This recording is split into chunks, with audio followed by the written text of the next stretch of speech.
All my life I had to be patient. Like Meek Millie, I was dream chasing. Finger to the law when I see haters. Oh, the feeling when you tell your niggas we made it. Ooh, baby. Ooh, baby. Ooh, baby. Ooh, baby. It's showtime like Kareem Lakers. I make a masterpiece, scene basic. No Meek Millie, but I'm dream chasing. Took the shortcut like Anita Baker. I want the bright lights that you see in Vegas.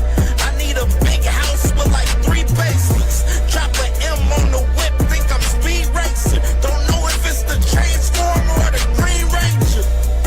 My nigga Mac got the beat banging. Young nigga selling crack as a teenager. Had fiends playing baseball out here free basing. Had me showing off the rings like a Freemason. My mama gone, but I keep pacing. Trying to keep it all together like I need braces. Family calling when they need favors. When I was broke, they was acting like complete strangers. All my life I had to be patient. Like Meek Millie, I was dream chasing. Finger to the law when I see haters. Oh, the feeling when you tell your niggas we made it. Ooh, baby. Ooh, baby. Ooh, baby. Ooh, baby. Rest in peace, the Nippy was the street savior. Got my credit right now, I need acres. Gotta turn your dirty money into clean paper. Trying to own a franchise without a key player. I go through hoes like I weave laces. Tree blazers, let they mama noodles be flavored. Meat takers that be acting like the D sacred. You bust in, you would think they on their knees praying. Then I slide like a screensaver. When I'm done, make some scrambled eggs, cheese bacon. Then it's on to the next, I ain't a speed dater. Little bitch ain't gon' hear from me till weeks later. I don't see no things changing. Kids still dodging bullets like they seen Matrix. These young niggas really need saving, but OGs won't teach them that the street's dangerous. All my life I had to be patient. Like Meek Millie, I was dream chasing.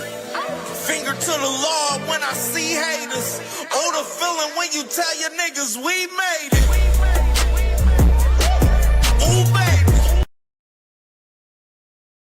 Attention, all boxing fans. Have you ever been to a live fight event? Have you ever seen the leather fly live? Have you ever heard those punches in person? Well, we're trying to give you a chance to do just that. Here at the Angry White Man Boxing Podcast, we're raffling off a ringside seat to see Abdullah Mason, Scooter Davis, Shoo Carrington, and Tiger Johnson, all fighting on the same card in Cleveland on the 4th of July. There will most certainly be fireworks in Cleveland, and we're inviting you to the cookout. For a $10 raffle ticket and your chance to win a ringside seat to get to see all the action live. The event will be taking place at the Wolstein Center on the campus of Cleveland State University in Cleveland, Ohio. All entries will be taken in Cash App or PayPal at D1AWM. That's Cash App or PayPal at D1AWM. Leave your name on the notes. One entry for $10, 3 for $25, and you will be officially entered. We gave away a tank ticket. Now we're giving away future superstars Abdullah Mason and Scooter Davis. Tap in with your boys Friday night at 8 Eastern Standard Time, and thank you so much for listening. You are the youngest active male champion in boxing right now. What do you think of people saying that you're the future of boxing? That's what I've been seeing since before I turned pro. Alongside my brothers and my father and my team pushing me towards being that. We're going to keep pushing towards it, and we're going to keep doing what we're doing and staying focused and keep proving that. Reports I'm hearing about boots in the gym. That's what I mean. Like boots in the gym, boots in the gym. But I mean, I'm talking to guys firsthand who are there. and they're destroying them. Like he's busting rib cages, he's busting noses, I've heard from guys that I really trust, like fighters, trainers that are friends of mine that tell me like, yo, watch, wait. Saturday Fight Night launches June 20th. Where every Saturday, the biggest fights, The blockbuster shows are live only on DAZN. on DAZN. So join us ringside because Saturday nights, All right for fighting.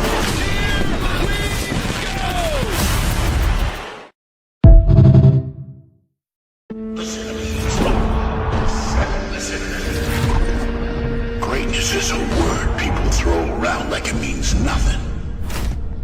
But to us, it means everything. It's the standard, and it only belongs to those who rise above expectation. You can't buy that shit. Greatness lives somewhere colder, and that destination is far. That road is long, that road is lonely, and the cost is real. If it was easy, shit, everybody be great. So I'm asking you, do you want it? Do you need it? Will you do what others won't so you become what others can't? Will you sacrifice everything to stand with the greats? Then remember this, greatness is never given. And the pursuit, well, the pursuit is all we have.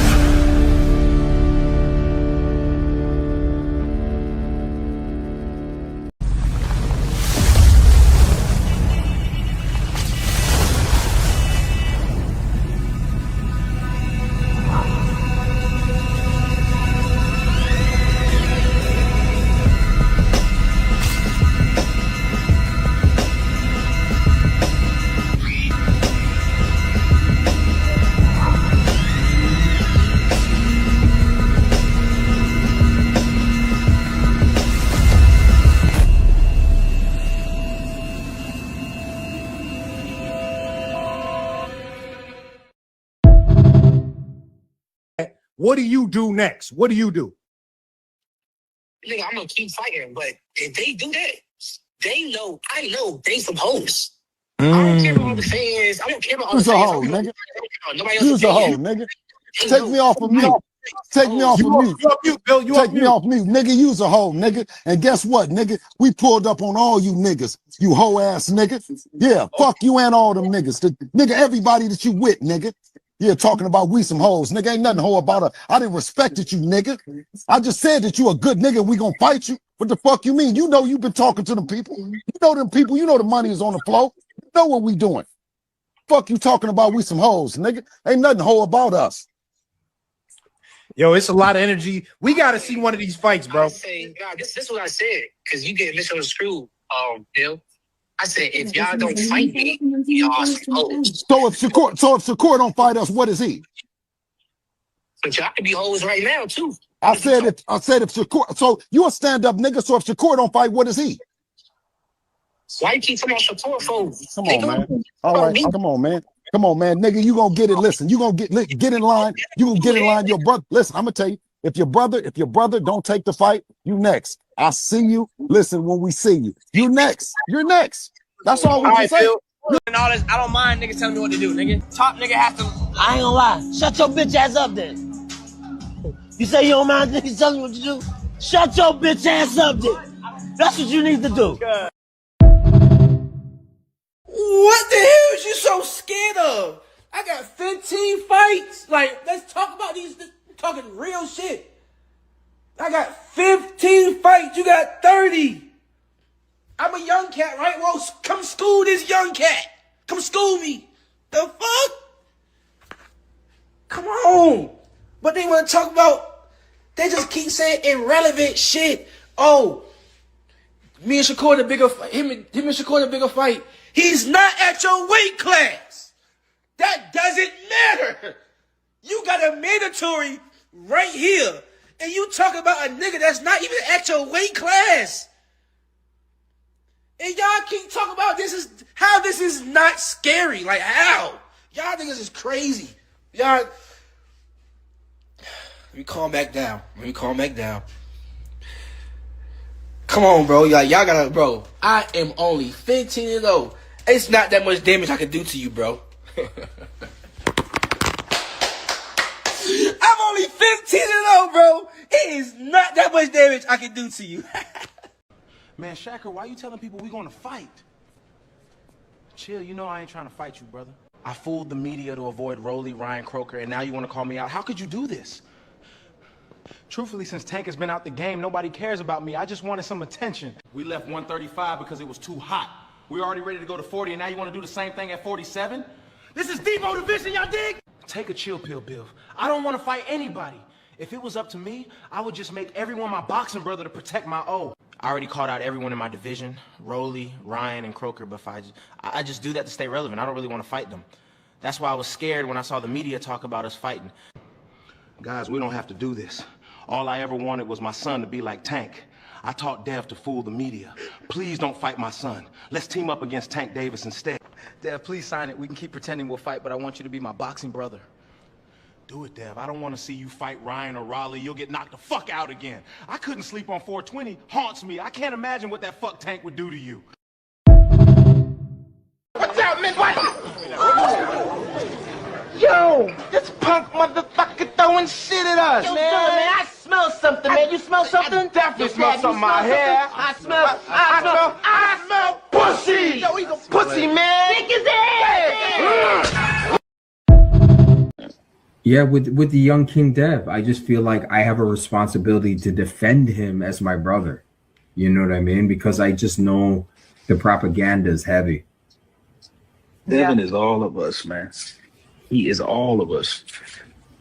Anything they can do they doing to him, they can do to us. They do to. Yeah, all right. Shut that soft ass shit up. And the best man to win.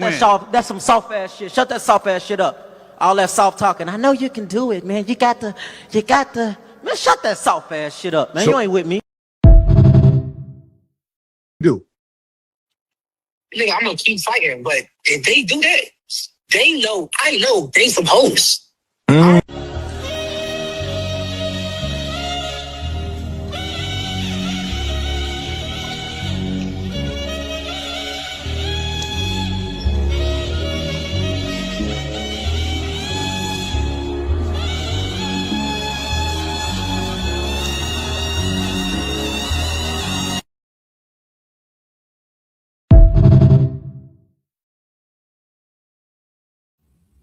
Ah, man, what is popping with the family, man? What's good, man? We here with it, man. Tuesday morning cook up, man. What's popping, man?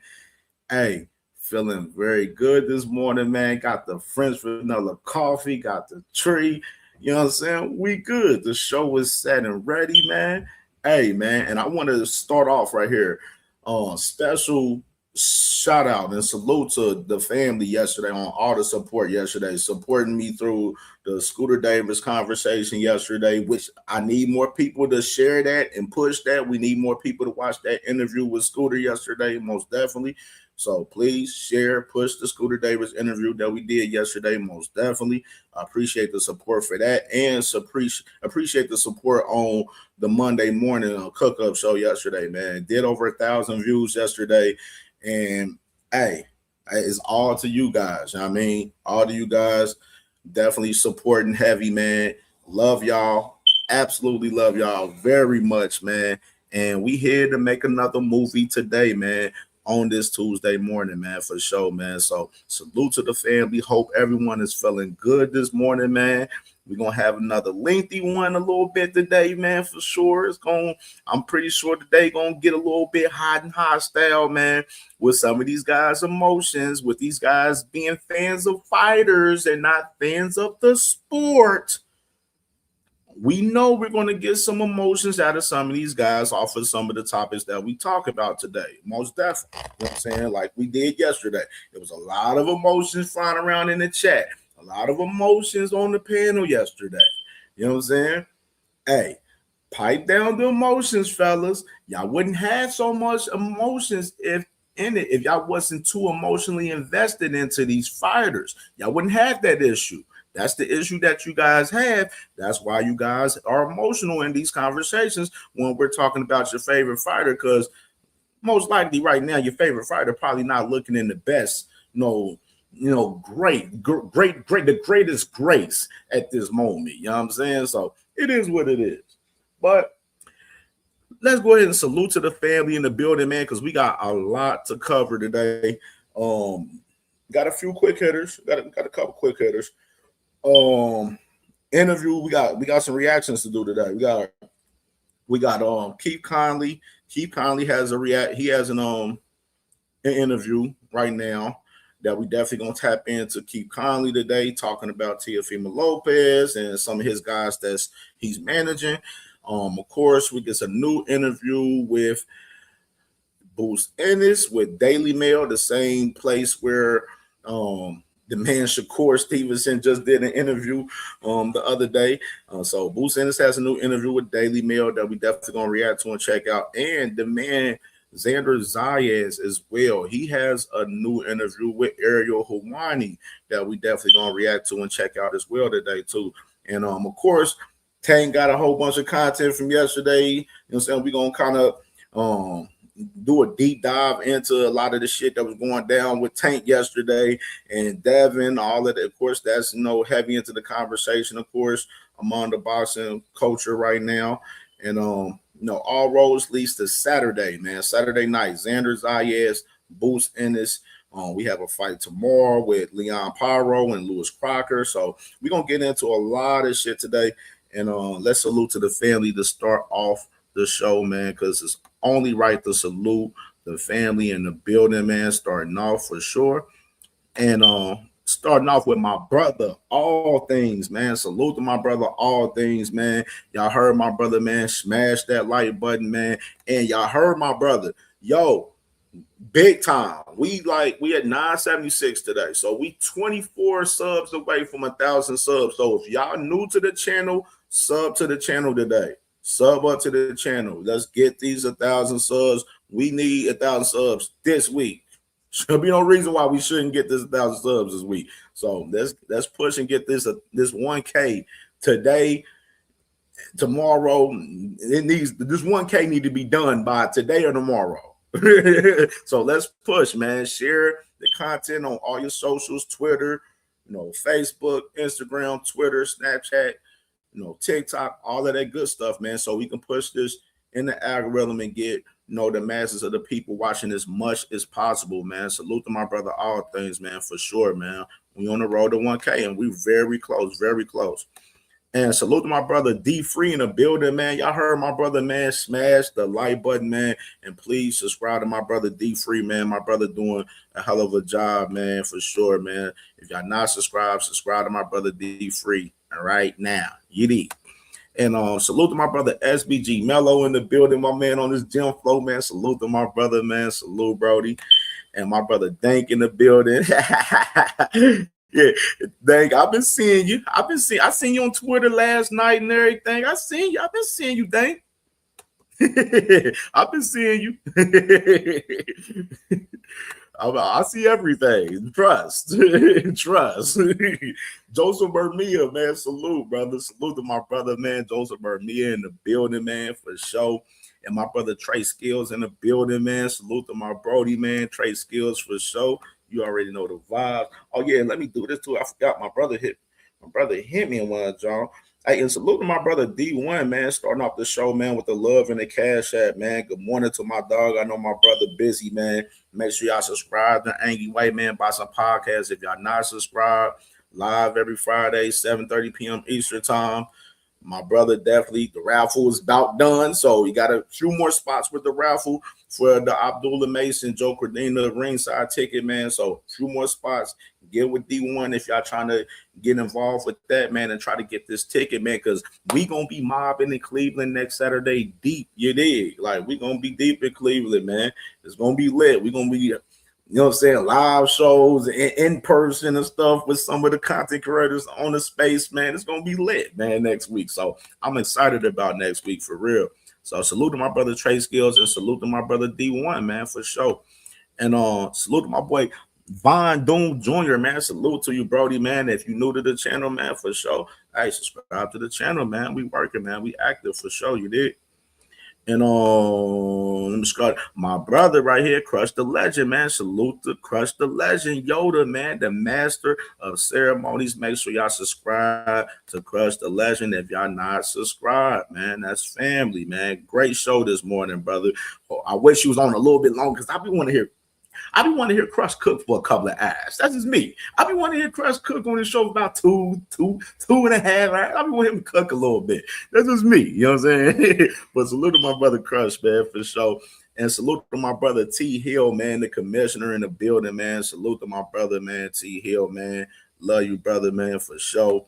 My brother, my sis, Vacay Bay in the building, man. Make sure y'all subscribe to Vacay Bay, man. She's over there cooking up this morning. I see you, Vacay Bay. Your platform's growing. You got more people watching and everything. Yeah, you growing, girl. I see you over there.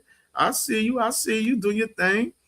My brother, man, OTBZ in the building, man. Salute to my brother, man, from Cincy, man. Y'all know the vibes, Cincinnati vibes in here, man. Always make me feel good, man, when my guys from Cincy and Ohio in general in the building. Y'all already know that. You did?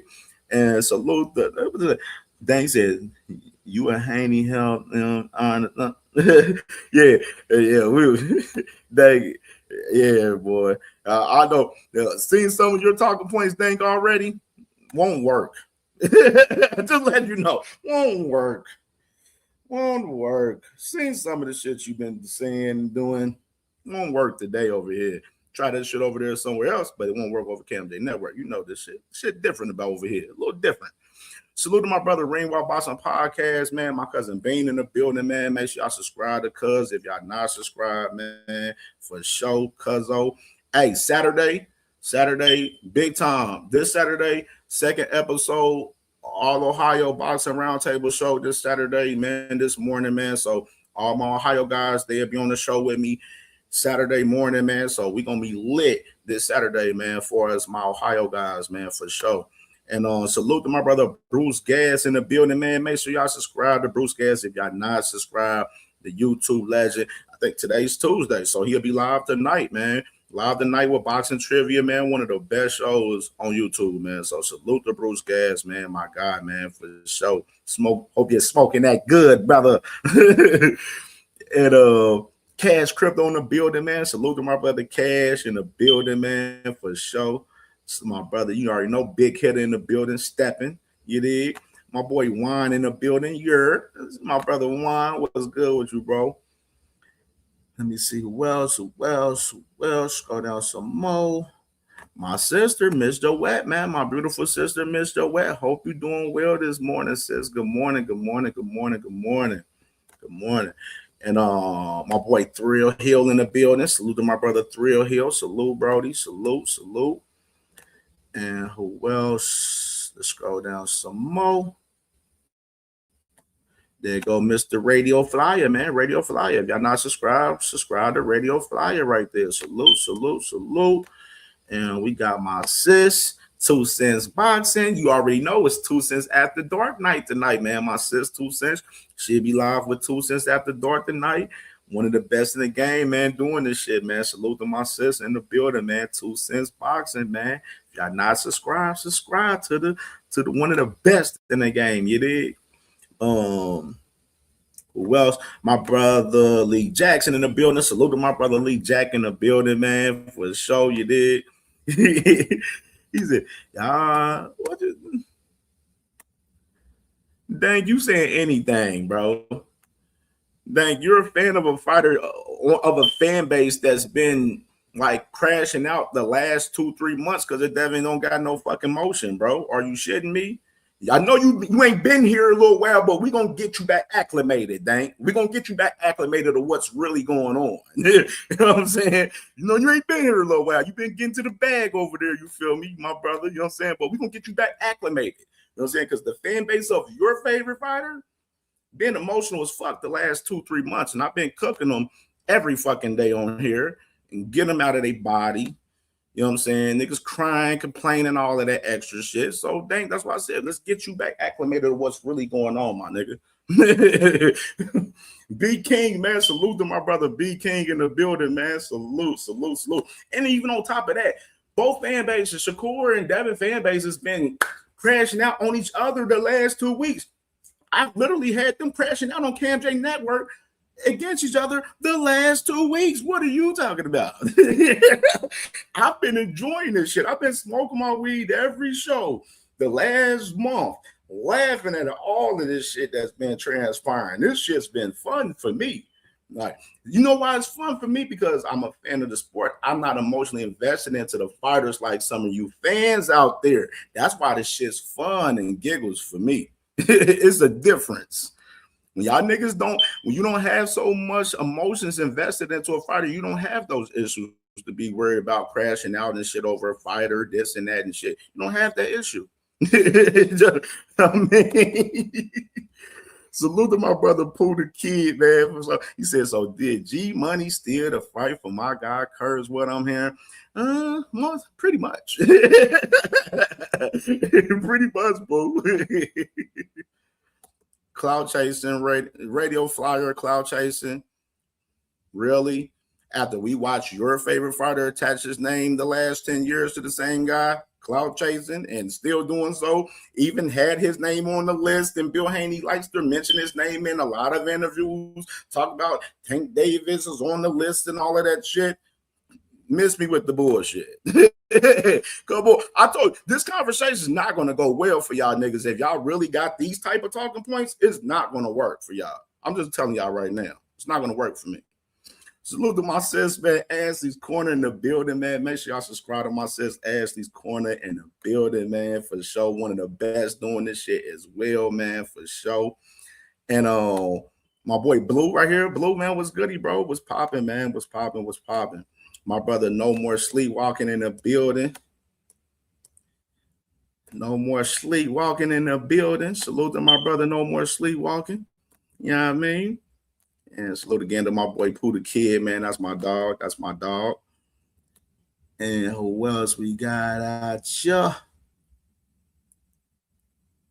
Who else we got? My sis, Sunshine Queen in the building, man. My sis, what's happening, sis, man? Make sure y'all subscribe to my sis, Sunshine Queen, man. Always giving up that real, man, and getting you boys in order out here, man, for sure, man. Salute to my sis, man, most definitely.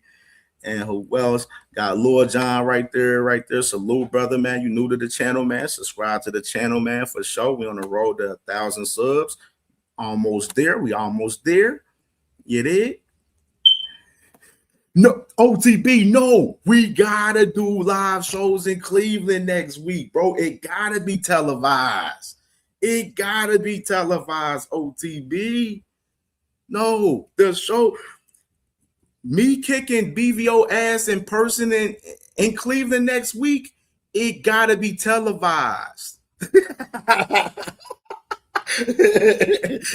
Me kicking BVO ass in his hometown, live, in person, has to be televised next week. We gotta run the content next week, brother. All right, who else? My boy, man, FaZe in the building, man. Salute to my brody FaZe, man. West Coast Finest in the building, right there. No, they don't. No, they don't. I seen you last night in the comments with Knockout. You was getting cooked in the comments last night. So obviously they don't. Y'all niggas crazy, bro. Y'all crazy, brody. All right, let me see who else. I ain't see my sister, Sassy Kendra. I see everybody typing my sister's name in here.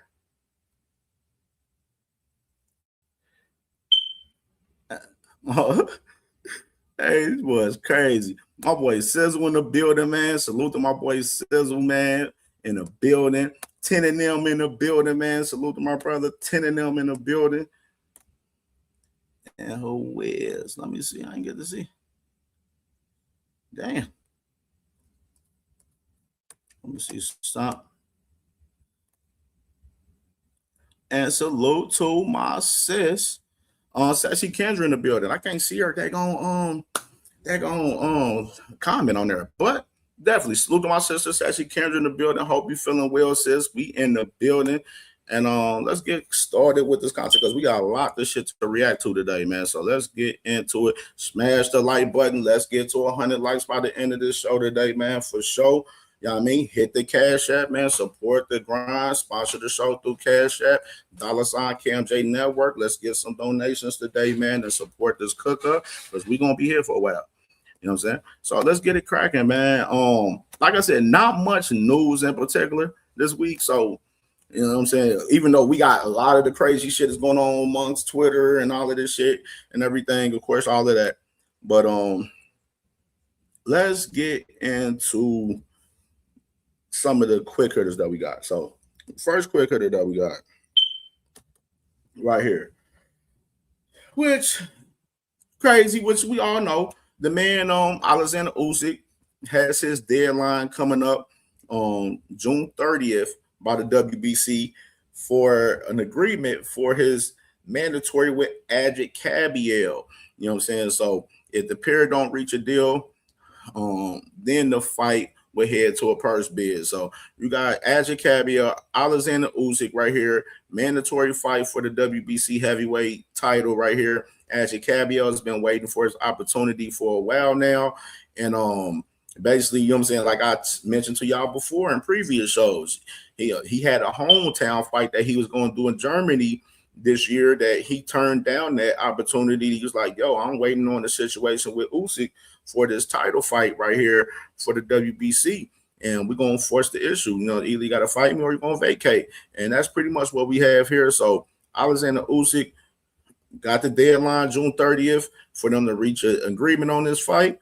And if not, it's going to head the purse bid. So interesting to see how this shit plays out with Alexander Usyk. I mean, he did say that he's willing to fight Cabiel.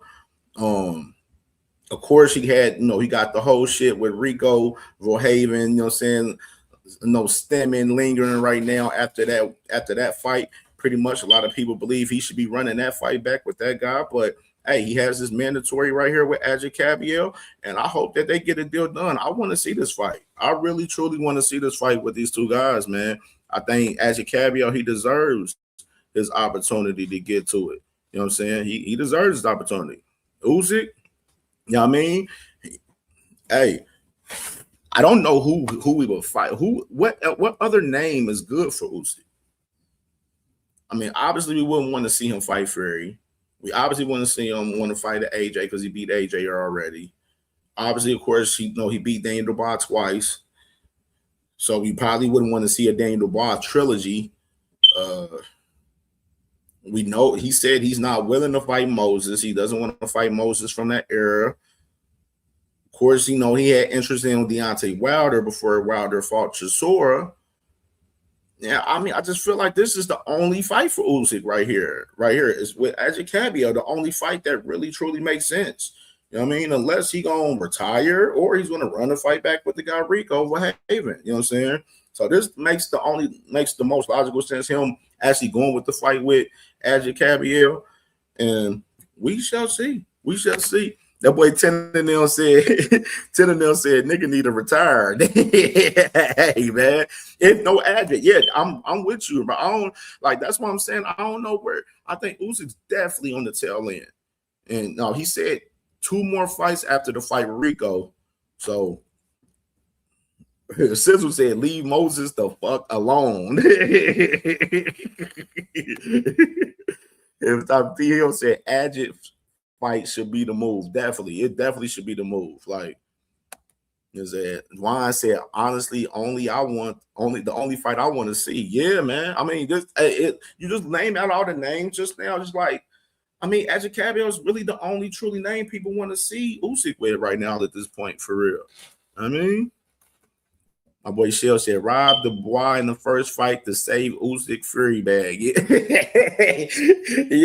yeah, the first fight, obviously, with Dubois, we know it was some controversy in that fight, that first one. Second one, that boy Usyk wiped that boy Dubois down in that second one. Wiped them down. So it makes me not want to see the trilogy. I ain't gonna lie. I don't want to see the trilogy with Usyk and Dubois. Even though, of course, he has titles. Dubois has one, so it makes sense. I really don't want to see that trilogy though. I kind of know how this fight's gonna go. So like with Usyk and the Waz, I really don't care to see the third for real. I don't care to see. I'm not ready for it, Teddy. I'm not ready. No. Shell, salute to my brother Shell, man, for sure. No, Faye said if Usyk beats him, he the GOAT. Hey, man, shit. I'm telling you, the thing is that Rico fight is gonna linger for him though. Say Usyk was to beat Cabiel.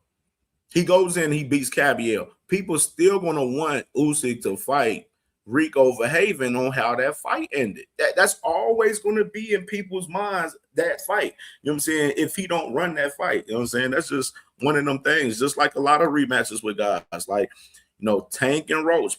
It's always gonna be in our minds that motherfucking Tank need to run that shit back with Roach. Motherfucking Devin and Ryan. It's always gonna be in our minds that Devin and Ryan gonna have to run that shit back to how that shit went because it's unanswered questions from both guys. You know what I mean? You know what I'm saying? Just those type of fights. So got that right there. Usyk, I will look. The body work from Adjit is what I want to see. This is why I want to see the fight, because Adjit Cabiel's body work, Usyk, his game, like it's a great matchup, style matchup wise. If you just really look at it from both guys, this would be an amazing fight. That's why I really want to see this fight. Like, and we need this type of fight for the heavyweight division to really, the heavyweight division, it got some guys there, but we already got Moses with, Philip Hergovic coming up. Then you got the tune-ups from AJ, and then another tune-up from Fury possibly in August. You know what I'm saying? So we got that, we got those guys on tune-up action right now to fight each other in November. You know what I'm saying? Deontay Wilder, we don't know what's going on with him. You know what I'm saying? It's just like the heavyweight division. It's so. It's a weird division right now, bro. It's like the heavyweights is like it has some names, but it's one of the most weird divisions that we've seen, bro, and some time from the heavyweights.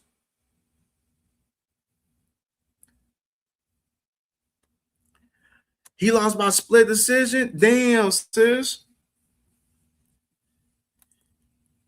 Damn.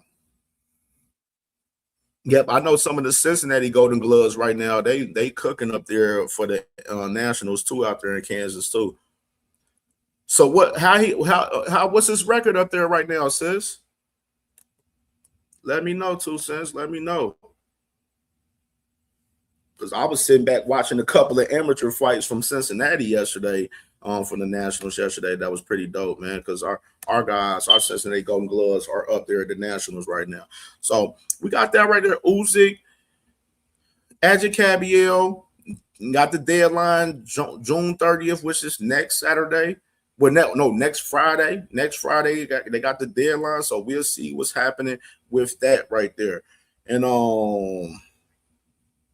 let's get into what we have for this week. Obviously tomorrow, let's talk about this a little briefly.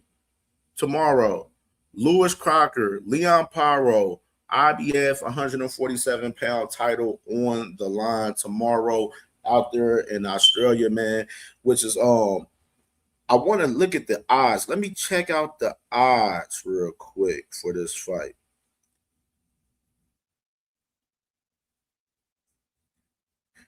Let me check out the odds for this fight.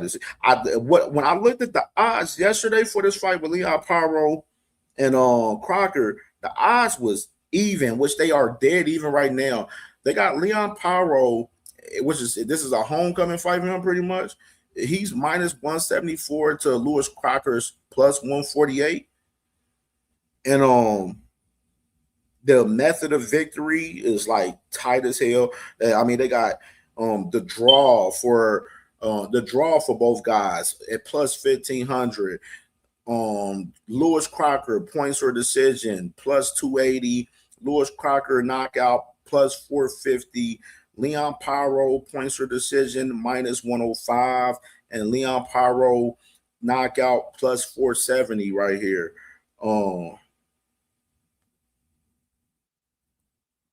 lot of stock. They got a lot of stock for a Zach method of victory. There's a lot of stock into Lewis Crocker by unanimous decision for as Zach method of victory. They got a plus 380 on that right now on him. Plus 500 on Lewis Crocker for the knockout for his Zach method of victory right there. Total rounds in the fight, they believe is going to go the distance. So they got 11.5. So they believe this fight is going to go the distance between these two guys. Who y'all got, man? Y'all let me know in the comments. Who y'all got tomorrow in this 147-pound IBF championship right here between these two guys? The odds is very close, man. Very close. Very close. That boy Juan said Pyro by decision. Okay.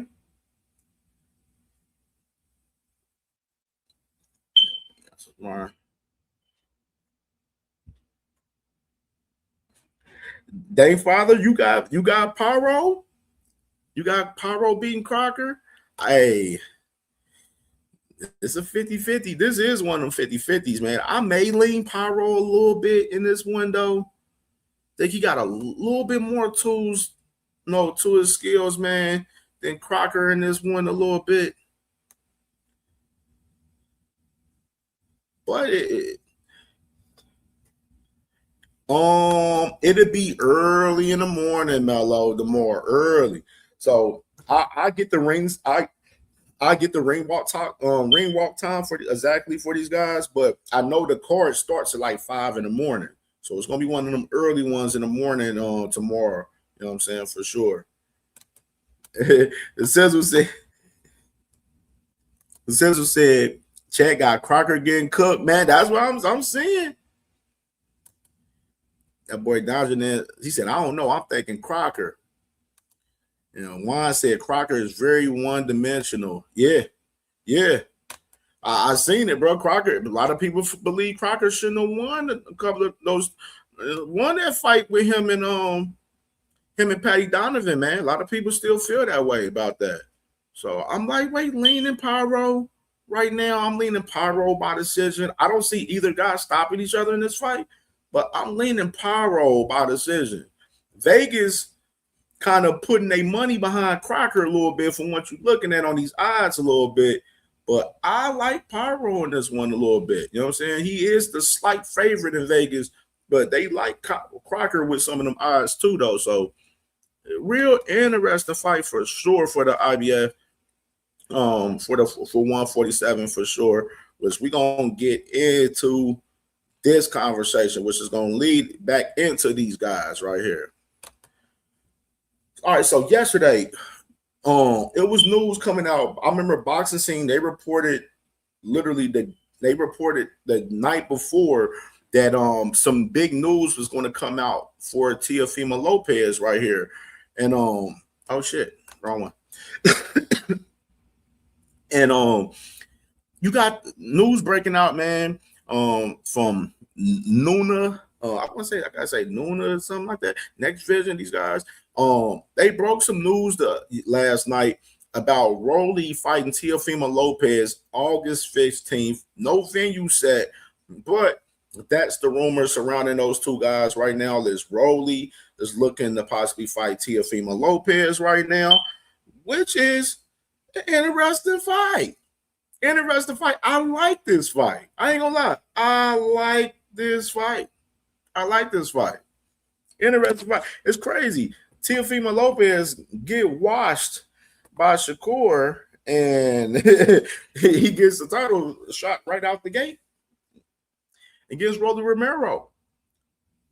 Like that. This fight conversation is going to be funny as fuck. I'm already knowing what type of timing this fight conversation is going to bring right here, where a lot of people, y'all feel Rolly ain't that good. So a lot of y'all people going to probably edge T.O. in this one. You know what I'm saying? Then, of course, people looking at T.O. like inconsistency from T.O. Since he was at when he was at 140, we seen a lot of inconsistencies from Teofimo Lopez.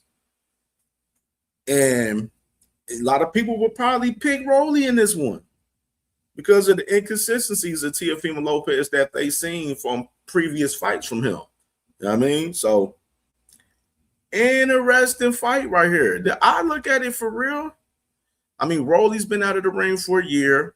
Teofimo, his last fight was at 140 against Shakur. This would be his first fight at 147. So he's not filled in and built into the weight right there in particular. Rolly's naturally 147. Possibly could be a guy that can maybe push the 54 if he wanted to, probably for real. But he said he's comfortable at 47. The inactivity for Rolly into this fight is the only, it's one of the big things for me in this fight with Rolly is the inactivity for a year. And T.O., of course, he fought in January, but he put on a shit show performance. It was a shit show. You know what I mean? T.O. didn't do shit. And I don't know.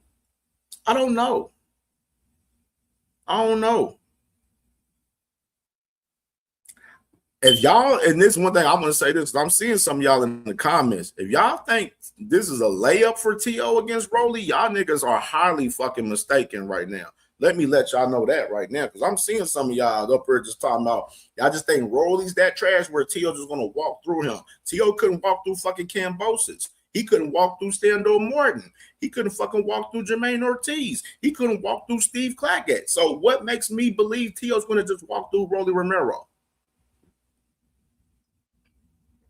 I need y'all to use y'all logic with picking some of these fights, bro. Use the logic. Think about the history.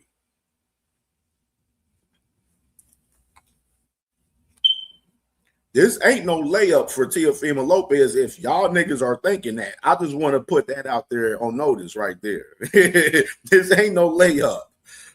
We got nigga T.O., he having troubles with Steve Claggett. We seen Steve Claggett get clipped by fucking Adam Azim 2 weeks ago in the third round, nigga.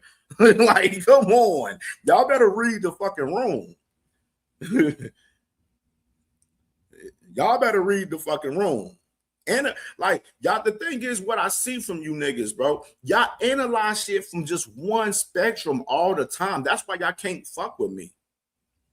Yeah, I'm popping my shit a little bit today. That's why y'all can't fuck with me, because y'all niggas examine shit from just one spectrum. Y'all don't examine shit from the entire spectrum. That be y'all problems. But in general, I love this fight. 8 days. I ain't telling you who to pick. I ain't telling you who to pick. I'm just saying, if you thinking T.O. got a layup in Rolly Romero, you highly mistaken, my nigga. Are you highly mistaken? Like, that's not a layup fight for a fucking Teofimo Lopez, a guy that just came off losing to Shakur, and this is his first fight at 147. He's not even filled into the weight. Like, y'all better read the room.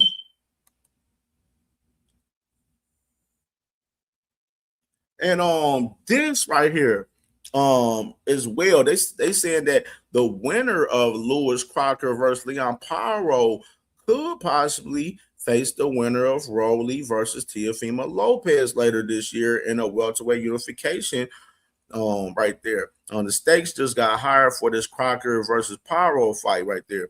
And just kind of add a little context. Of course, Crocker's Matchroom guy. Paro, No Limit, Australia guy.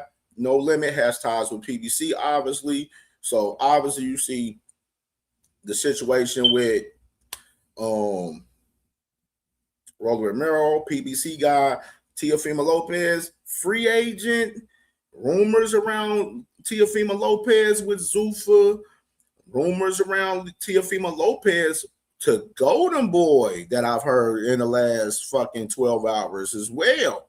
So we got this interview with Keith Conley, man, that I want to tap into, and that we definitely going to react to right here. It's about 7 minutes long, and let me go ahead and get it together so we can share it, and let's react to it and see what this man has to say about this situation right here. So let's get it. Let me share. All right.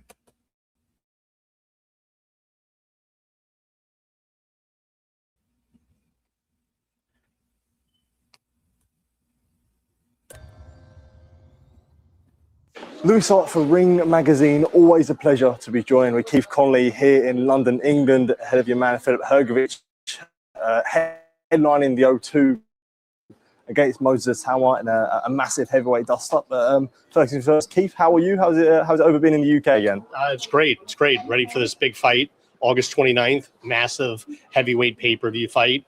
You have the new guard and Moses Atuma. Everybody's saying he's the next great thing. And you have my guy, Filip Hrgović, top 5 heavyweight. He's looking to not hold anything back on August 29th. FaZe, you said T.O. gonna do Rolly how he did Honor Barbosa. Honor Barbosa's not even near Rolly like that, bro.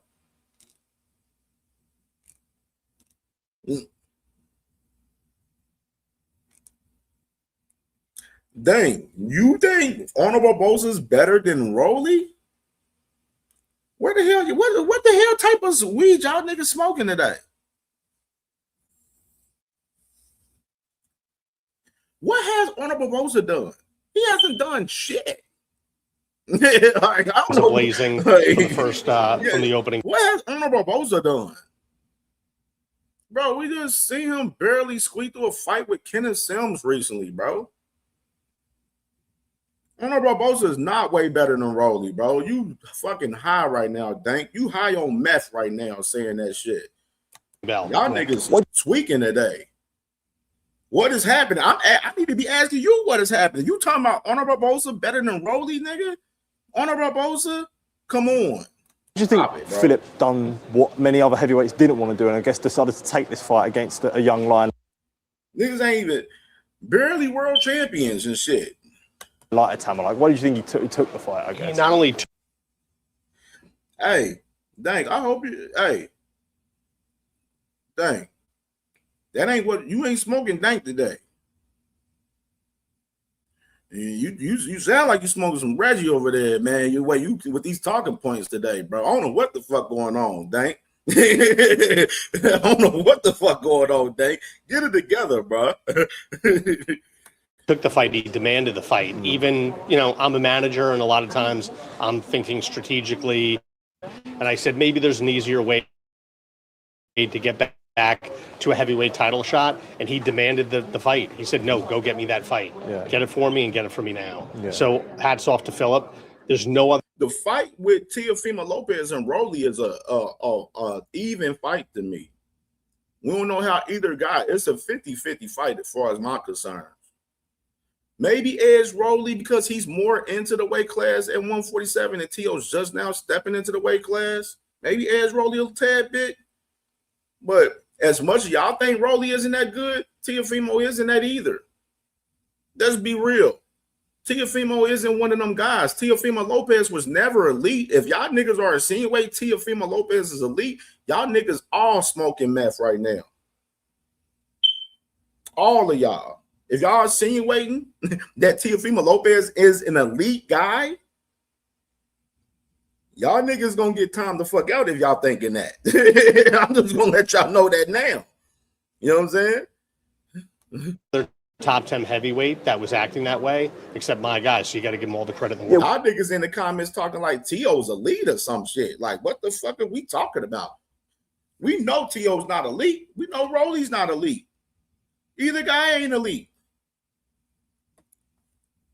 Either guy ain't got crazy high level. FaZe, nobody gives a fuck about that lineal shit. You know I don't. So I don't even know why you put that shit in there, FaZe. FaZe, like I said yesterday, FaZe, you new to this shit. You new to this shit. Let's get you updated with this shit. What do you make of Filip's, like, I guess, resilience in a sense? Obviously, he took the Dubois loss, then come back with the Joe Joyce win, then got obviously a good win against Dave Allen, a good win against David Adelaide. So now he's put himself back in contention. So what can you say about his resilience, I guess, and willing to take everyone on? I mean, ever since I met him, he's a tough guy. I mean, very tough guy, physically, tough guy mentally. So it doesn't surprise me. None of this surprises me. Sometimes you want to hold back your fighter and think, like, as I said earlier, more strategically, but he's a fighter at heart and he wanted this fight. He knows that a win here against Moses gets him to the heavyweight title, and that rematch of Dubois that he wants so badly. Yeah. Do you think from your J.A. Dixon in the building. Salute to my boy J.A. Dixon. Salute to my brother, damn, can't think of fucking man. Salute to my brother Rick in the building, man. Salute to my brother Rick, man, for sure, man. your standpoint, do you think it is too soon for someone like Moses to take on Philip? No, I mean, the truth is you have to give Moses all the credit in the world. He is a superb fighter. He's got everything, footwork, defense. I ain't saying take the belts or shit out of boxing. I'm saying far as like that lineal shit y'all be talking about, like nobody cares about that shit, bro. That lineal shit don't like, especially in this fucking particular era, bro. That shit ain't fucking bond. Like that shit ain't fucking the person who has the lineal title ain't the guy. A lot of them guys ain't the guys. Josh Taylor was lineal. He wasn't fucking elite. Like, so that's why I said I don't even have those conversations like about lineal and all of that shit. Nobody cares about that shit, bro. Like, that's why y'all be doing this accolading, stat padding shit, man. That shit ass, bro. Heavy-handed. He does look like the next great thing. Yeah. So we're going to find out August 29th. If there's any guy that can do it, it is Filip Hrgović. And then my crazy part is, if Rolly was so bad and such a scrub, why didn't some of y'all favorite fighters fucking fight him in May 30th? Oh, my bad. The business had to be right. Y'all niggas suck, man. He's the most offensive heavyweight out there, my guy. Yeah. He throws 1,000 punches. He comes out quickly. And with a guy like Moses, you have to hope to come out quickly. If Rolly was so bad, why didn't y'all favorite fighter go and fight on May 30th then if he was so motherfucking bad? Hello. We have real conversations on CamJNetwork. Y'all know this. If Rolly was so bad, I would have just went ahead and got the bag and go ahead and kicked his ass, took his belt, and kept it pushing from there. FaZe, it's disgusting of how fucking slow you acting right now. You know what I'm saying? For your favorite fighter. That's disgusting, FaZe. I know it upsets you that I'm that smart that I call out the truth on your favorite. I know. It upsets you. It upsets you. But we keep it 100, bro. You know what I'm saying? Y'all niggas, y'all trying to fucking hide behind that shit. No, nigga. And overwhelm him and show him something that nobody else has. Yeah. Everybody else runs from him. And FaZe, by the way, the man Rolly beat up the guy that your favorite fighter couldn't beat. By the way, hello. Just tries to survive. My guy's actually just a little food for thought. Rolly beat up Ryan. Ryan didn't beat up your favorite fighter, Devin Haney. Just a little thought, brother. Actually going to go out there and try to knock him out from the first round on. Yeah, that's what I mean. You must feel like when you look at Franklin, White, Hrgović can't, in your view, can't a level above. Moses, we'll find out August 29th. I know Dan Redfield was reporting that Hrgović initially didn't want the fight for August, or there was, I guess, issues with the dates for August. I guess what can you say from that point in terms of getting the fight made? Well, we had just fought against Dave Allen. There was talk in late September, October, that never turned down the fight. Yeah. There's a difference between saying, no, I don't want the fight, I'm not going to take it, to asking for the date to be moved. Yeah. They did move it once from August 8th to August 29th, so they couldn't move it any later because of the network schedule and other pay-per-views. So we never turned it down. Mm-hmm. Yeah. I don't consider asking for a later date turning down a fight. And I actually thought it was unfair to say that because Filip is literally the only top 10 heavyweight that's asking for the fight. Mm-hmm. Yeah, I wanted to ask about a few other guys in the stable.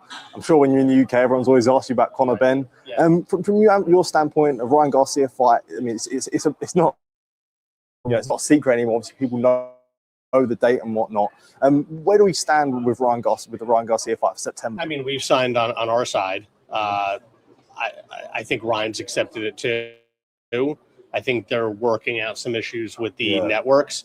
I don't really want to talk about that. Okay, yeah. Because that's... Yeah, so Keith Conley says that Conor Benn signed for the fight on his side as far as Ryan Garcia. He don't know what's going on with Ryan. He said he believes Ryan signed, But he said there's a lot going on with the networks, which we all fucking know, far as that fight, obviously. And Keith Conley's shying away from the whole situation, saying that he don't want to talk about it much. Obviously, because, like I said, it's a cease and desist right now from the zone, and Golden Boy on that fight, on Zuffa, on that fight pretty much right now. And so until they get that situated, and Dana White and Zuffa's willing to work with Golden Boy in the zone on that fight with Conor Benn and Ryan Garcia, that fight is dead. It's not happening.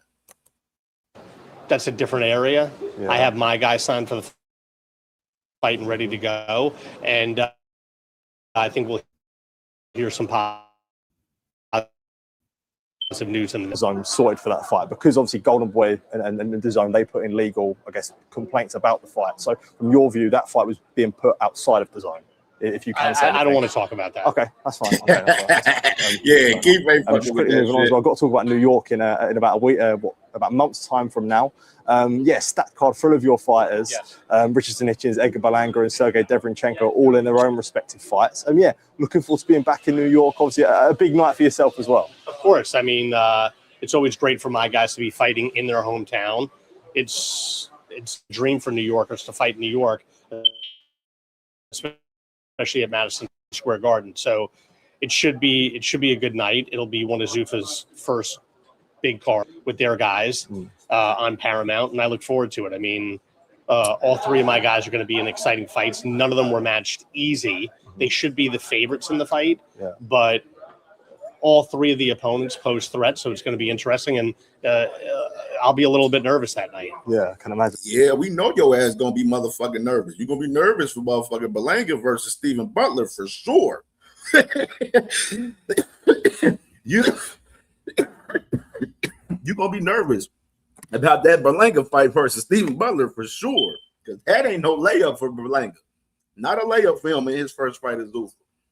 The fight with Africa, Ricardo Salas, Rodriguez, that's a doable fight for Africa. He should win that one. So not crazy threat for Africa on that fight in particular.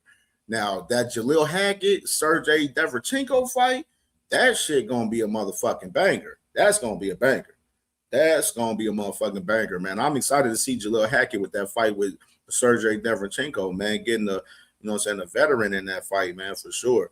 But like that boy Keith Conley, that boy said he going to be nervous that night, July 26th, for sure in New York. Teofimo Lopez as well. What is the latest of Teofimo, I guess, his next few steps? So working on Teofimo Lopez's return right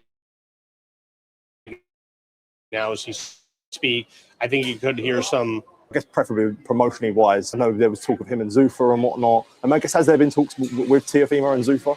There have been talks with Zuffa. There's been talks with DAZN as well. Okay. Like I said, we know what direction we're heading in now, and there'll be a bigger announcement than people think coming in the next week and a half to 2 weeks.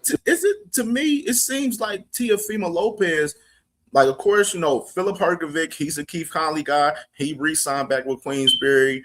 You got Africa, you got fucking Berlanga, you got Conor Benn. Those three guys are with Zuffa.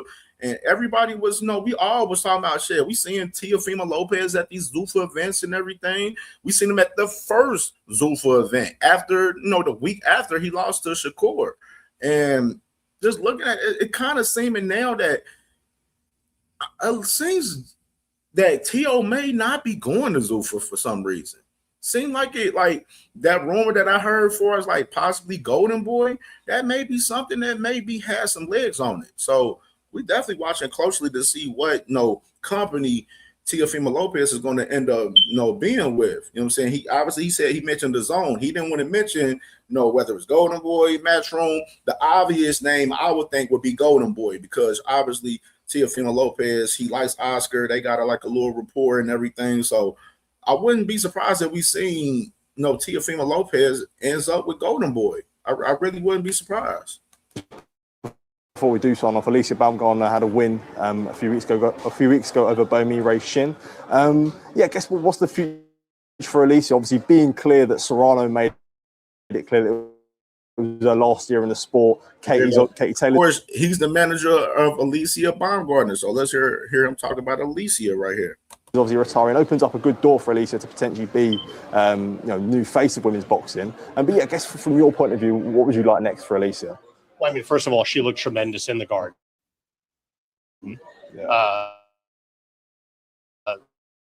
A little over a month ago.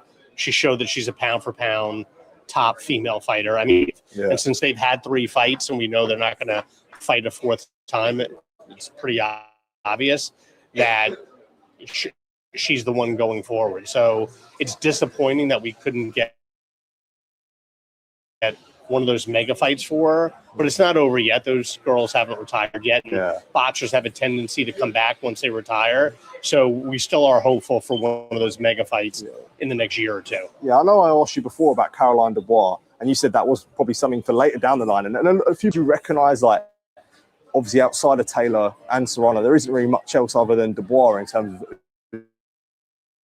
of massive fights for it. I don't know if you would disagree or agree with that. Dubois building up her profile right now, but there's also a business aspect to it as well. Alicia would fight her tomorrow if the money was right.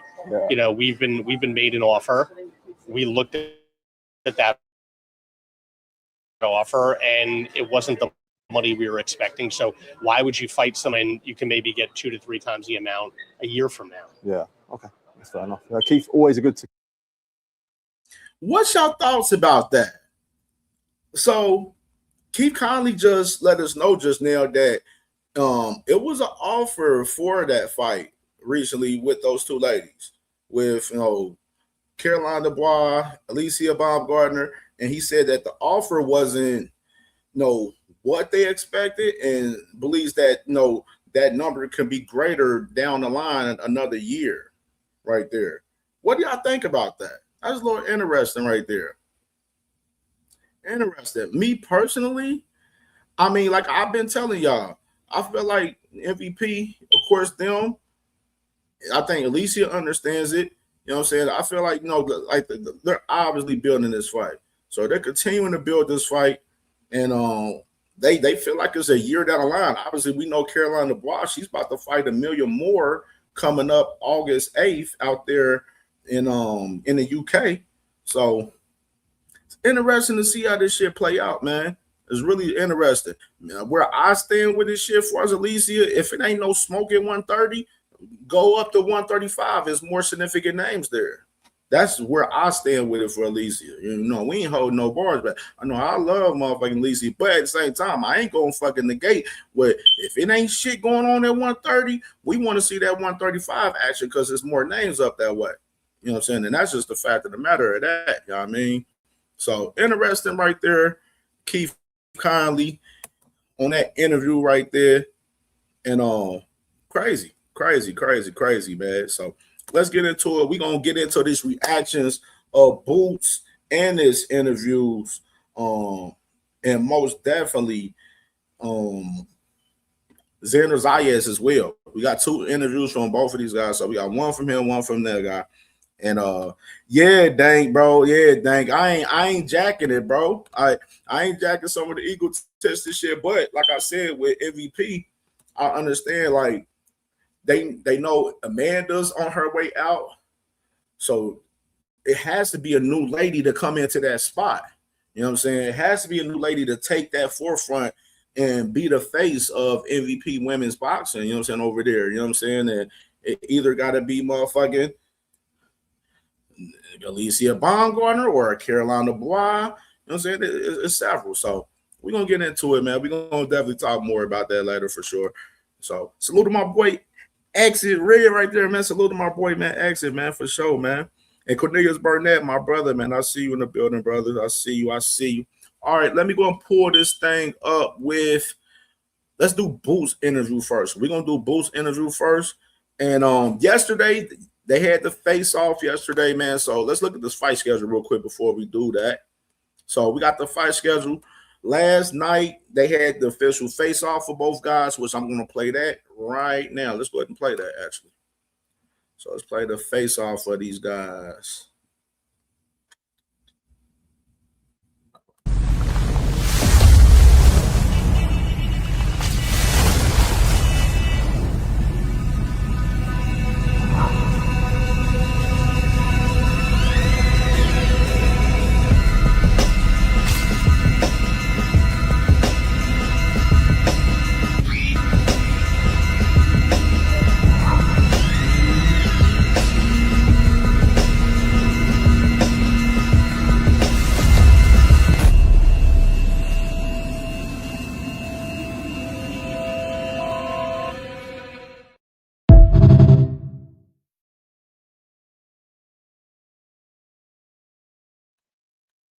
Jeez, man. Our boy Xando, man, right there, man. So that was the face-off yesterday, man, that they did last night out there, man, in New York. Today, they had the undercard workout at 4 p.m. today. Then, of course, Wednesday, they got the media day coverage where, a lot of interviews and stuff going on Wednesday at 1 p.m. And then Thursday, they got the final presser that will be at 5:30 p.m. So on Friday morning show, we going to react to the press conference Friday morning. And then, of course, they got the weigh-in. The public weigh-in is at 1 p.m. on Friday. So we'll get, if during the show, we'll react to the press conference Friday morning on the show. And then Friday, if we'll try to go ahead and react to the weigh-in live on the show Friday as well. So I'm already planning ahead what we're going to do for, the shows for us, Friday in particular. Far as this content from this, from this week fights, man, for sure. So definitely excited about it. Let's go ahead and let me pull up Boots right here with Daily Mail. Let me pull this thing up.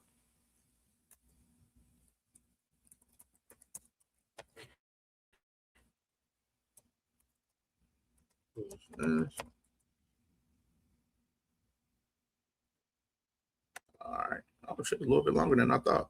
Okay. That's cool. That ain't no problem. That ain't no problem. That ain't no problem. All right, make sure y'all smash that like chat, man. Support the grind through Cash App, man. And we here with it, man. We getting into the main portion of this show right here today. And then we're going to open up these panels after we get done. We're going to open up the panels as soon as we get done with the reactions right here. So let me go and pull this thing up. Let's share the screen.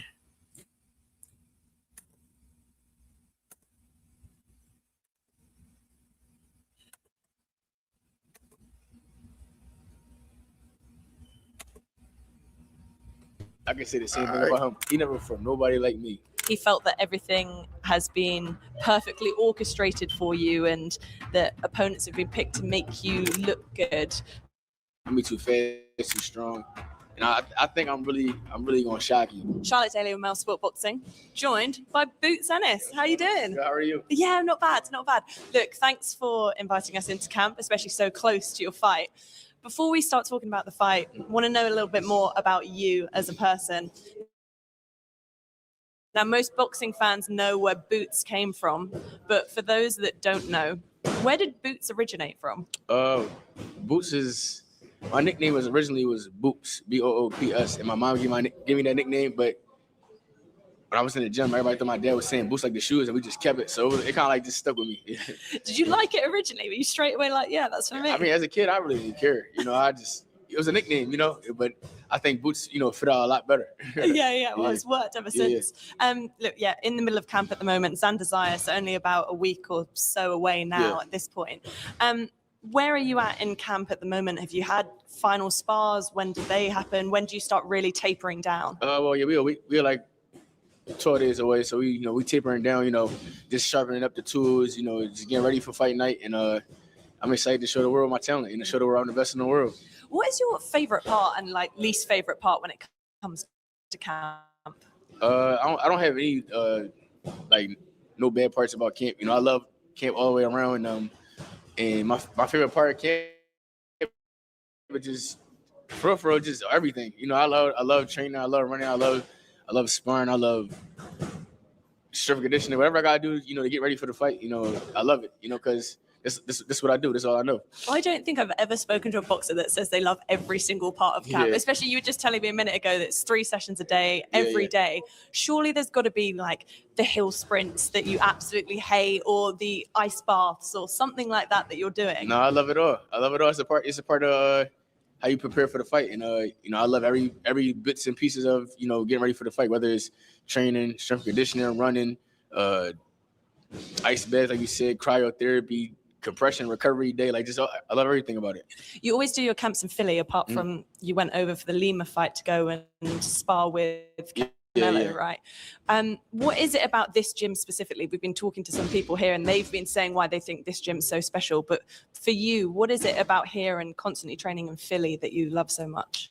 I love training in Philly because, you know, just we got all the fighters in our gym, like from little weights all the way up to the big weights, and just, you know, we all prepare each other, you know, to get ready for each and every fight, and we all learn from each other like that. So this is great to always do camp here. You know, sometimes it's good to get away. You know, I had a good time, you know, going out there training with Canelo and you know, as well. And I was going to originally leave and go do camp out there again as well, but I just, you know, just chilled because I had a lot of things to do here and finished camp here. So everything was fine. So you were going to go for this camp back out? Yeah. Is that because of what, like high altitude? Or? No, I just loved I just loved being away and just, you know, it was peaceful. It was peaceful. I was chilling, you know, I was just getting up, working, running, and doing fishing. I never fished a day in my life. I was fishing and just chilling. It was cool. You know, it was like real peaceful, you know, being out the way, and it was cool, something different, you know. And what was it like sharing those rounds with Canelo? How many kind of spars did you share, and what did you learn or take away most from those camps? It was a great experience. You know, I had fun. You know, I was learning. You know, helping him. You know, and just getting ready. You know, getting ready for myself for my 154 debut as well. And it was a great time, great experience. We sparred, you know, like 4 or 5 times, and it was fun. Was that would have been before his Terence Crawford fight, wasn't it? Yeah, seeing everybody in the comments, hey man, this man, y'all expected this man to be looking crispy as hell in this motherfucking camp today. So like, bro, he going to war in a few days, man. You know what I'm saying? Like, we in the trenches right now. You feel me? Right now. You know what I'm saying? Like, yeah. Plus, you know, the young generation, they wear that shit for us, like the holes in the shirts and shit like that. That's their little style. That's their thing that they be doing and shit too. So, but right now, that man Boost is in simple grind mode right now. That boy's on the grind. You know what I mean? He trying to become unified this week. People compare you every now and then to Terence Crawford. Now, for us, the weight cut is something to watch. It's something to watch, especially last night when we seen him with the face off between both guys. I mean, so the weight cut between both guys is something really interesting to watch this week, man, for sure. You know what I mean? Which we definitely, I know myself going to be looking very closely, and I'm pretty sure everyone else is going to be looking closely too on both guys as far as the weight cut for both of them. Bug you, the fact that people compare you guys? I don't be worrying about that. I know I fight like me. Don't nobody fight like me, and I don't fight like nobody. And my style is different from everybody else. I feel like I got a unique style, and can't nobody do what I do. Yeah. Do you think it is just a boxing habit that people like to compare fighters to each other? I mean, they've been doing that for a long time. They compare every fighter to somebody. So, but you know, like I said, at the end of the day, I just keep doing what I'm doing. And like I said, none of these fighters fight like me. They can't do what I do. So yeah, I'm different. He dang stupid. You just call the Philly niggas out like that? Dang damn. They crazy. That's my nigga, man. That's my dog. In terms of getting into boxing, it's... Hey, Philly, man. Y'all listening to that man Dank, man. Y'all better get on his ass. He says y'all niggas can't dress. You come from a boxing family, your dad, your brothers. Did you feel a pressure to get into boxing, that it was almost written for you before you had even decided that's what you wanted to do? No, it was no pressure. You know, I've been around this boxing game since I was little. So like the TVs, the cameras, like all that stuff, just nothing new to me. And I've been doing this since I was, you know, small. So I've been around this game, and it's just like natural for me. So that's why everything come easy for me when it's time for me to like do interviews or fight in front of a bunch of people. Because I've seen it before, I've been there before. My brothers did it, and so I felt like I did it, you know. Yeah. And I've been doing it ever since. So I just fought in front of 15,000. I fought in front of 12,000. I fought in front of a lot of people, so it doesn't bother me. And I love putting on a show. So yeah. How old were you then when you first came into a boxing gym? You must have been tiny. I couldn't even. My dad actually got a video. He got to find it. He got a video of me in a jumper just hitting the bag. Like I couldn't even walk, but I was in a jumper just hitting the bag and stuff like that. So it was crazy. Breeding a champion from about this high. Yeah. So when you first were old enough to actually start boxing and know what you were doing, was it kind of love straight away, or did you want to go away and dabble in other sports? And then what drew you back? Sizzle said, "Dank on dog shit this week." to boxing? I mean, boxing always. I love boxing from the get go, you know, and it was a natural thing for me. And but I did play basketball as well. You know, I played AAU, and I was doing that for a little while, maybe until I was like 13, 14, and I just stopped playing basketball and just continued boxing because boxing was way more fun than basketball. Damn, y'all niggas crazy. Y'all crazy today. Y'all crazy. I got bored with basketball and with boxing, it was like super fun. It was always fun, and I feel like it was just like a natural ability for me, and I love doing it. So I just stuck with boxing. I heard stories of you once being out playing basketball before sparring and kind of getting called saying that your sparring partners are ready for you to come. Is that true? Say what? So I heard once that you were like, you'd go and play basketball, whether it be on the street or with your friends or whatever. Oh, no, when I was little, we used to play basketball out in front of the gym, and then they used to have like sparring come down, and they were like, oh, you got to spar. And I used to spar in my like school uniform and stuff like that. It was crazy. Yeah. It was crazy. Really? Yeah. When I was little, I didn't really care. I just spar in my school uniform and go back to playing basketball. It was like little fun little stuff like that as a kid, you know. The poor guys that came into the gym that you probably gave them a beating wearing a school uniform and then went back out to play basketball. They're probably looking at you like, oh. They're probably eating a cheesesteak platter or something. I was a kid, so you know, when you a kid, you know, you can eat all that crazy stuff and do what you do, play basketball, run, box. Can't do that now. We will talk about weight in a minute. Yeah. But with your brothers, so obviously they were boxers as well, successful boxers as well. They stopped boxing. Yeah. What was the reason for them stopping? And did you feel like you then had to almost live the dream for them then when they stopped? I mean, well, growing up, you know, I always wanted to be like my brothers. You know, they like I said before, they fought on ESPN, Showtime, and different things like that. So I'm like, I want to be like my brothers when I get older. Like, that's all I seen coming up. My brothers and my dad. You should see them spar and fight and things like that. So once it was my turn, you know, I just took it to the next level. You know, I'm unified champ at 147. I'm about to do it again at 154. So like, I'm just carrying my last name to the next level and showing the world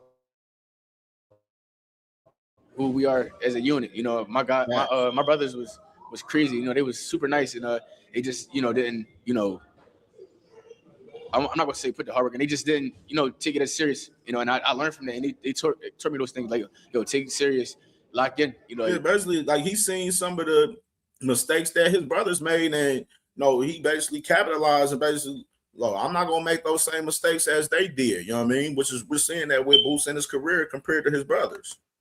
Leave the girls alone, leave that alone. Like it's gonna be there, you know. And I appreciate them for that because they gave the blueprint for me, and now I'm here now, you know, carrying our last name, you know, and I'm taking it to the next level.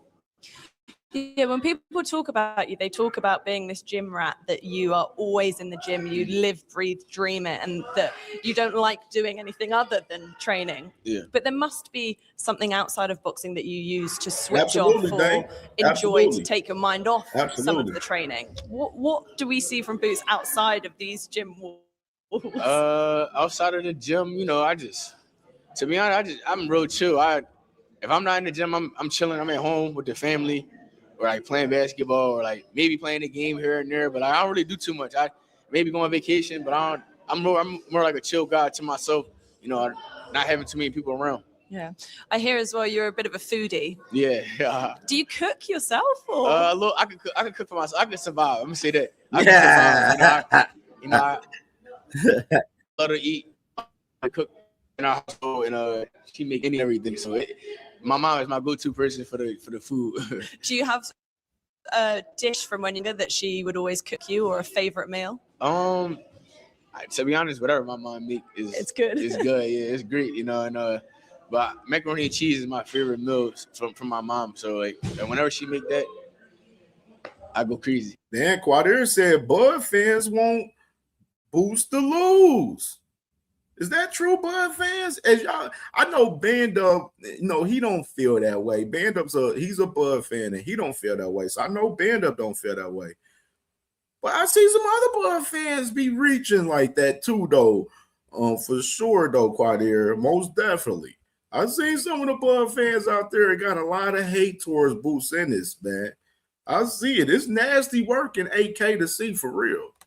And when you say survive, what does that mean? What can you make? I can make. If you show me how to make it, I can do it. You can follow the instructions. Yeah. I can follow the instructions. Yeah. And obviously your dad is your trainer. Yeah. We see that in boxing years gone by and currently as well. People that train with their father. How do you balance the dynamic of father and son, and then trainer and boxer? It's kind of like the same. You know, my dad real chill. You know,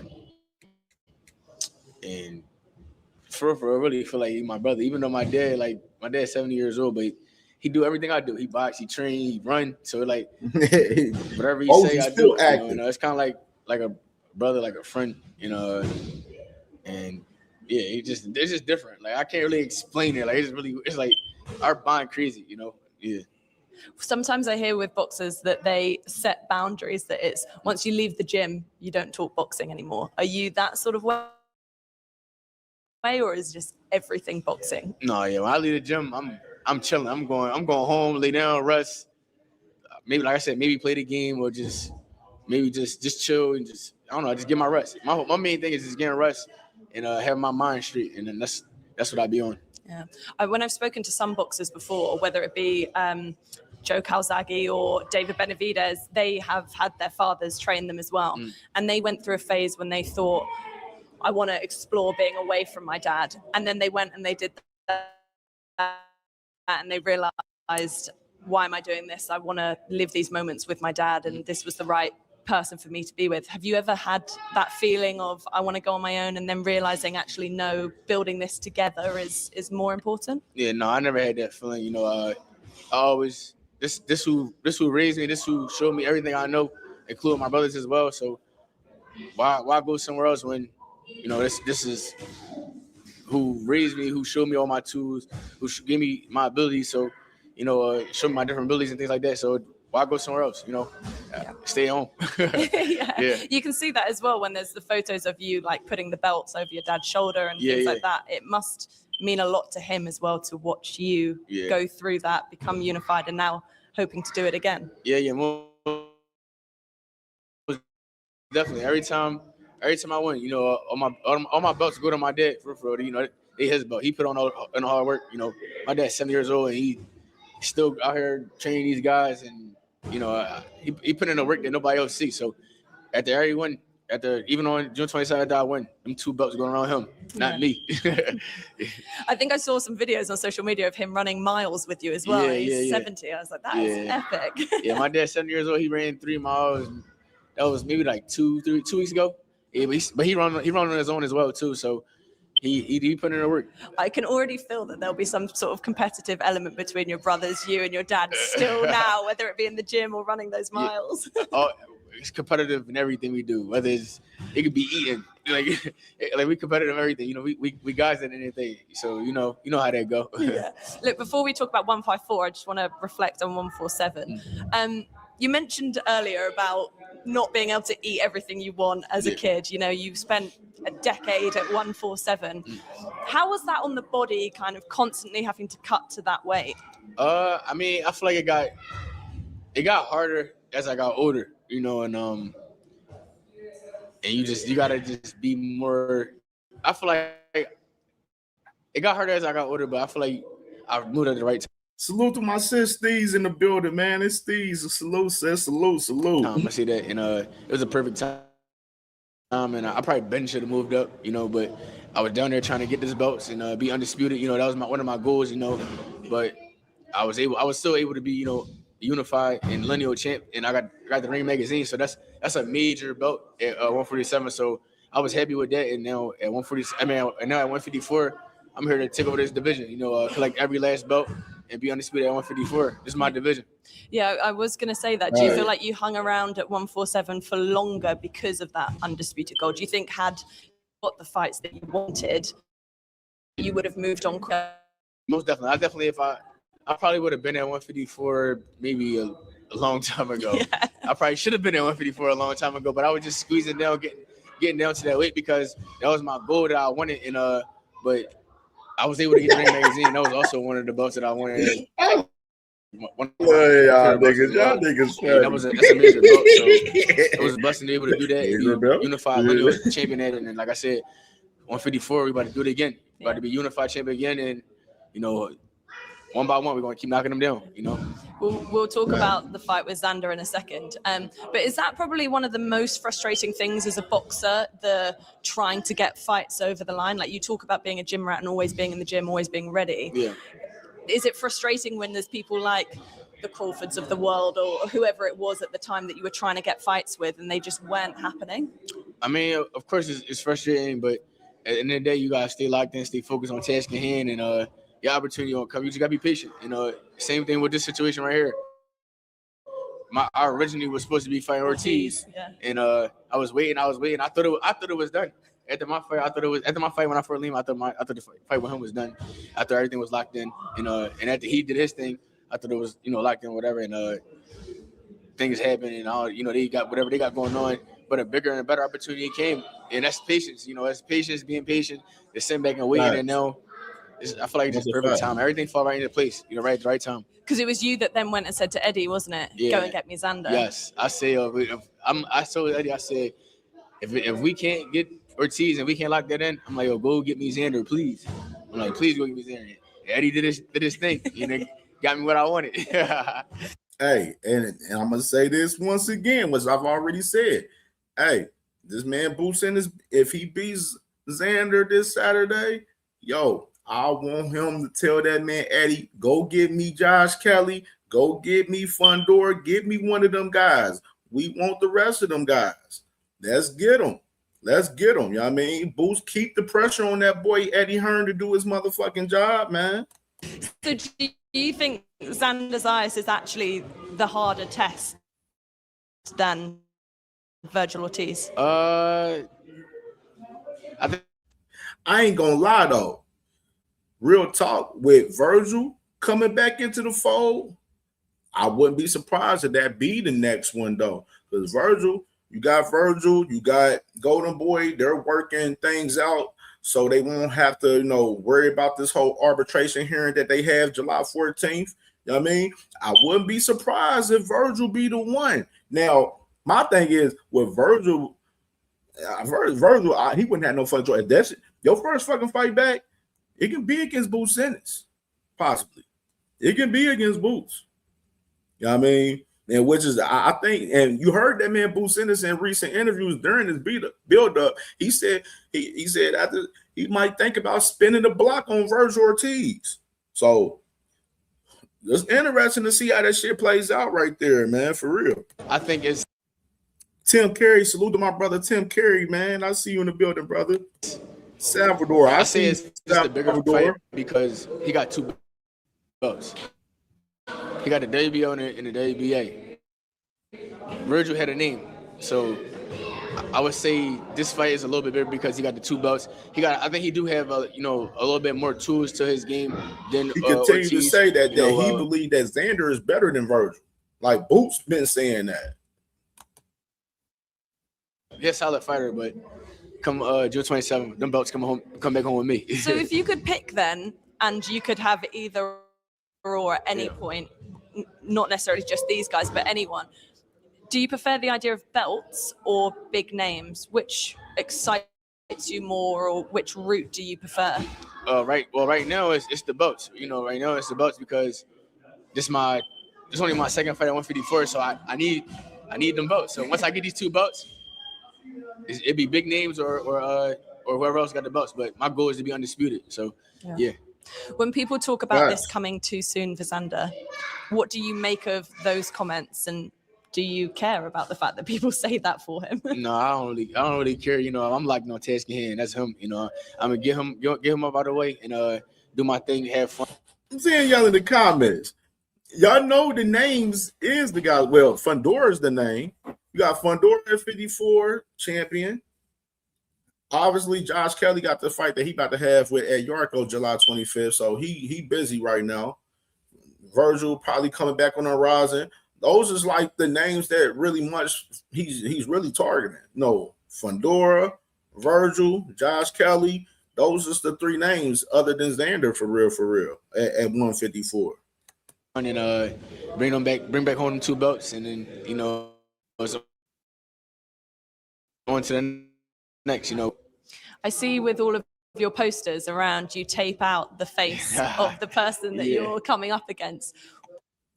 Stop the presses. FaZe, what are you talking about? He sounded like Gar. What did he say that was like Gar?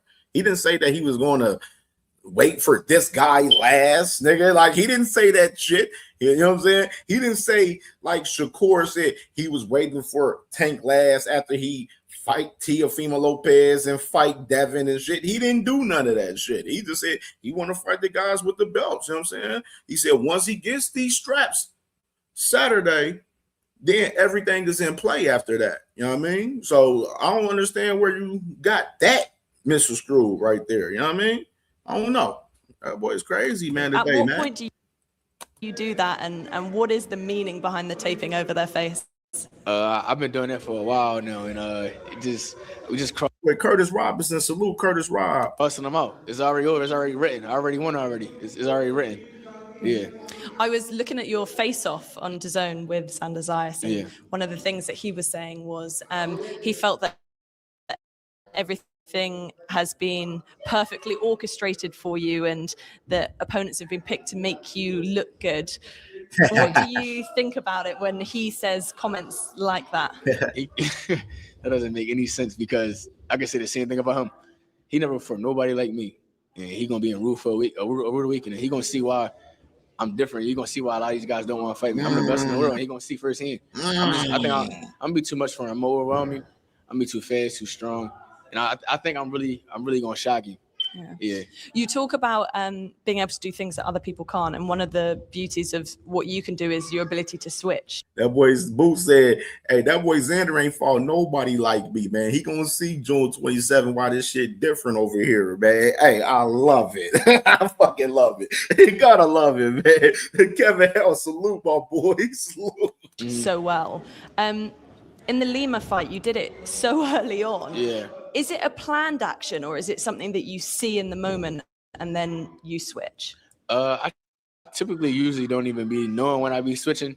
It's just like a natural ability type thing. But my last fight, I switched on purpose because I seen something, and he had, I threw a right hand to the body, and I think I threw an uppercut, and I like just missed the uppercut, and I was like, if I turn southpaw, I know I'm not gonna miss.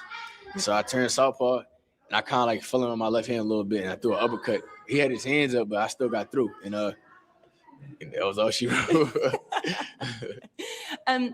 When you win on the 27th in Brooklyn, what is it next then? Is it looking at Kelly, Fundora? Is it trying to get Ortiz again? What sort of route do you want to go down? I mean, we're not looking past, Xander Zayas, and after I'm victorious on June 27th, I'm collect these belts and keep winning. That's all. whatever's best, whoever ready, and as long as these guys not playing around and acting like they want to fight, then don't want to fight. I don't got time for that. So, but just whoever ready, whoever got a belt, whoever ready, and I'm gonna keep knocking them down one by one. And like I said before, I'm gonna show the world I'm the best in the world. They're gonna see firsthand, and we're gonna start on June 27th. And I will hear the words in the new unified. I'm going to push you as a Brit here. Would you do the Kelly fight in the UK? Could we see that? The Kelly fight in the UK? I mean, we gotta see. We gotta see. We might we're gonna bring him over here. Bring him over here. Come to me. You always talk about guys. Fuck that. We ain't going to the UK for Josh Kelly. Fuck him. Bring his bitch ass to the States. Bring him to the States. Fuck that. We ain't going to the UK for Josh Kelly ass. Hell no. Boots being your kind of alter ego as such, and that away from camp and away from fight night, you're very calm and you're chilled, and then you turn it on fight week. Yeah. Is it hard to separate the two of you, and how do you flick that switch for turning Boots on at fight week? YouTube Premium is ad-free. Yeah, C-Rob. Yeah, man. Matter of fact, I got something, C-Rob. I'm gonna talk about it a little bit after this, real quick. I got something for you. Just come on, fight week or fight day, that boot switch just come on, and I just get into that mode that I'm ready. Like I'm ready to show the world, like I'm really that guy. And but then just Jerron is just chill guy, just chilling like how I am right now, glasses on, book bag, like just some chill stuff, you know. And but Boots is a whole different guy. He mean, mean guy. But you don't love the talking and the almost trash side of things. Yeah. Do you think there's almost a pressure on boxers these days to do that, to sell fights and become this social clippable thing? And do you dislike that about the boxing? I mean, like I'm kind of like on an old school thing, you know. I ain't really too much big of a talker. I mean, I will talk if I have to, but I feel like sometimes it'd be pointless. Like I'm doing all this talking and we doing this and we doing that, and I can't put my hands on you until another 2 months or another 3 weeks or something like that. So I'd rather just save my little piece. I ain't gonna say nothing else, and I'll see you on fight night. Man, for real. I spoke to Bam about this once because he doesn't love the. For real, bro. All that talking and shit. That's what we seeing for some of y'all favorites, man. They doing more motherfucking talking than actually fucking fighting out here. You know what I mean? While we got these guys, they actually fighting out here. Less talking, actually fighting. Too much talking, no fighting from these other fucking guys out here. It's a big difference. Trash talking either. And he said, but I listen, and when they say stuff to me, I just bank it all, and it makes me more and more frustrated, as in I'm gonna make it worse for you on fight night. Facts. Do you do that as well? Do you kind of bank it, and then when it gets to fight night, go, right, you said this, so like no, I mean I'm kind of different. Like, I don't really pay too much attention to that. You say you're gonna say what you're gonna say. Of course you're gonna say that because you're in front of the cameras, but when you get in front of me on fight night, it's a whole different story, and you're gonna see firsthand. So I kind of like I brush it off, but on fight night, I'm gonna show you. Yeah. Also, you come across as one of those guys that doesn't love the whole spotlight side of things. Like you could quite happily go about your training, do the fights without any of this, and without the bright lights on fight week. Yeah. Is that accurate? Would you say? I mean, I'm used to it now, so I really. I don't really care. You know, I'm not gonna say I don't care about it.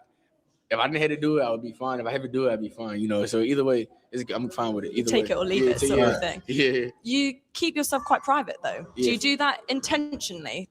Yeah.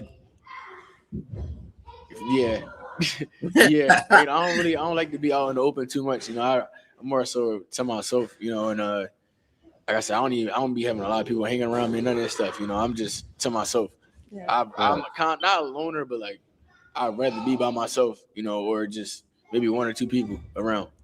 Is that because you see what happens when people get these massive entourages? And I just never been big on having a bunch of people hanging around me. Even when I was younger, I always had my 1, 2, 3, maybe 4 max people that I hang with every day or be around every day. Yeah, tightest circle is where it operates. Tighter circle is safe. The safer circle. yeah. Look, we'll get a prediction from you as well for how the fight with Xander Zayas is going to unfold. On June 27th, with me being victorious and me showing the world I'm the best in the world, and I'm gonna get a world big knockout. I'm gonna show them why I'm the best in the world, and I will be walking out of the Barclays Center with the WBO and the WBA, you know, super welterweight titles around my shoulders and waist. Facts. That's a good way to end it right there. Facts, man. So Boo Sanders, man, right there on Daily Mail right there, man. Yeah, no question for Boo about nutritionists. I think I've heard Boo say he has a nutritionist though. I believe I heard him in a couple of interviews recently. I think like he got asked that before. I think he has a nutritionist. I believe he does. I think I remember hearing him in the interview that he did with that guy from Puerto Rico after the press conference. He did an interview that I reacted to, and I think he said that in that interview. I mean, that he has a nutritionist. So I believe he does, Dank. Now, that man said he definitely, you know what I'm saying, got his mind right, ready for war this Saturday. Man said he definitely want to put on, you know what I'm saying, a dominating performance and get a knockout this Saturday over Xander Zayas, man, which is really interesting, man, right there from Bruce Ennis, man, for sure, man. Good interview for sure. My boy Frontline in the building, man. Salute to my dog Frontline, man. Frontline in the building. Before we go over this Xander interview, real quick, I do want to highlight, since my brother C-Rod did mention, he was in the comments talking about the interview with Scooter Davis, man, yesterday. The interview with Scooter Davis, fire. Like I said, if you ain't watch it, go back and watch it after the show. But I do got a clip of it that I do want to kind of react to a little bit real quick before we get into this Xander interview right here. Was good, man. What's popping with the family today, man? I got my brother, man, my dog. Been meaning to do this and run this part 2 back, man, with my dog, man. Mr. Shark, man. Scooter Davis in the building, the future world champion, man. Top ranked signee, man. What's going on with my brother, man? How you feeling, bro? I'm feeling blessed, feeling amazing, man. As y'all know, I'm about to fight on July 4th on TV, on TNT. I'm just ready to step on shit just to get on my opportunity, man. Just to, show the world this is my pay-per-view run, this is my shot. So I'm locked in. Facts, man. Facts. Hey, man, crazy part. I remember on our first conversation was fire. A lot of people still been talking about that, of course, and everything up here on the channel, man, on CamJNetwork. But since since our last conversation, you was a free agent at that time. Now you with Top Rank, man. So tell us how you feeling with the Top Rank move, man. How's that going? I love Top Rank, man. Top Rank, they reached out. Of course, they wanted to sign me. Of course, we got the deal done. They've been keeping me very active. Having me in the ring. Every 2 months. Everybody is very accommodating and loving, and it's great over there, man. Everything is smooth. It's really professional. You don't have no problems, honestly. The communication is very clear. They tell you your plan. They let you know what they have for you, what they want to do, and all you got to do is execute, do your job. They're gonna take care of their part. So it's a great relationship, great partnership for sure. Facts, man.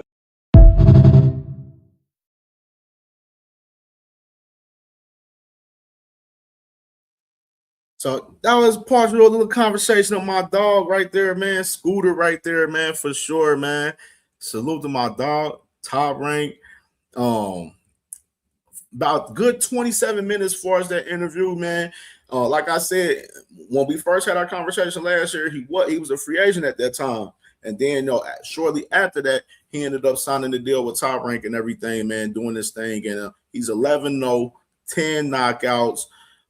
Got this guy, Carlos Ramos, that he's going to be fighting next Saturday, July 4th, up in Cleveland on the Abdullah Mason, Joe Cordina card, man. And I'm definitely excited to see my dog, man, get it cracking, man, for sure next week. Definitely for sure. And hey, tune more into that conversation that we had, man. Tune back into the first one that we had too from last year as well, man. They both on the channel, man. So after the show, definitely tap in for sure, man. Me and my dog Scooter Davis made a movie yesterday for sure, man. So, all right, let's pull up this Xander interview real quick. Salute to my boy C-Rod, man, for sure. We got more interviews that we working on, bro.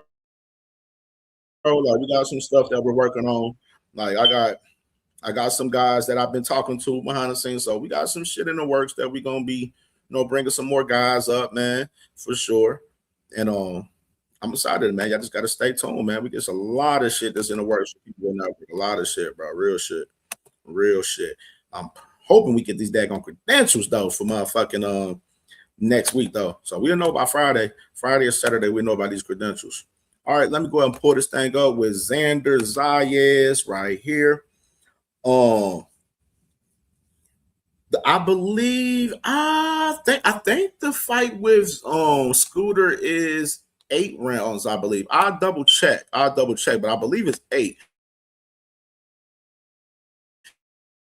Because he fought it in a minute, though. Let me pull this thing up with Xander. And go ahead and play. 154 pounds. The pride of Puerto Rico, Xander Zayas is here. There he is. Hello, sir. How are you, my guy? Great to see you. Thank you so much. Really appreciate it. Thank you for having me. Xander. Oh, my gosh. What a way to kick off this week. You can make that, you can move it up, make yourself comfortable. How is it? We go right here. Is it good? Yeah. I love the hair.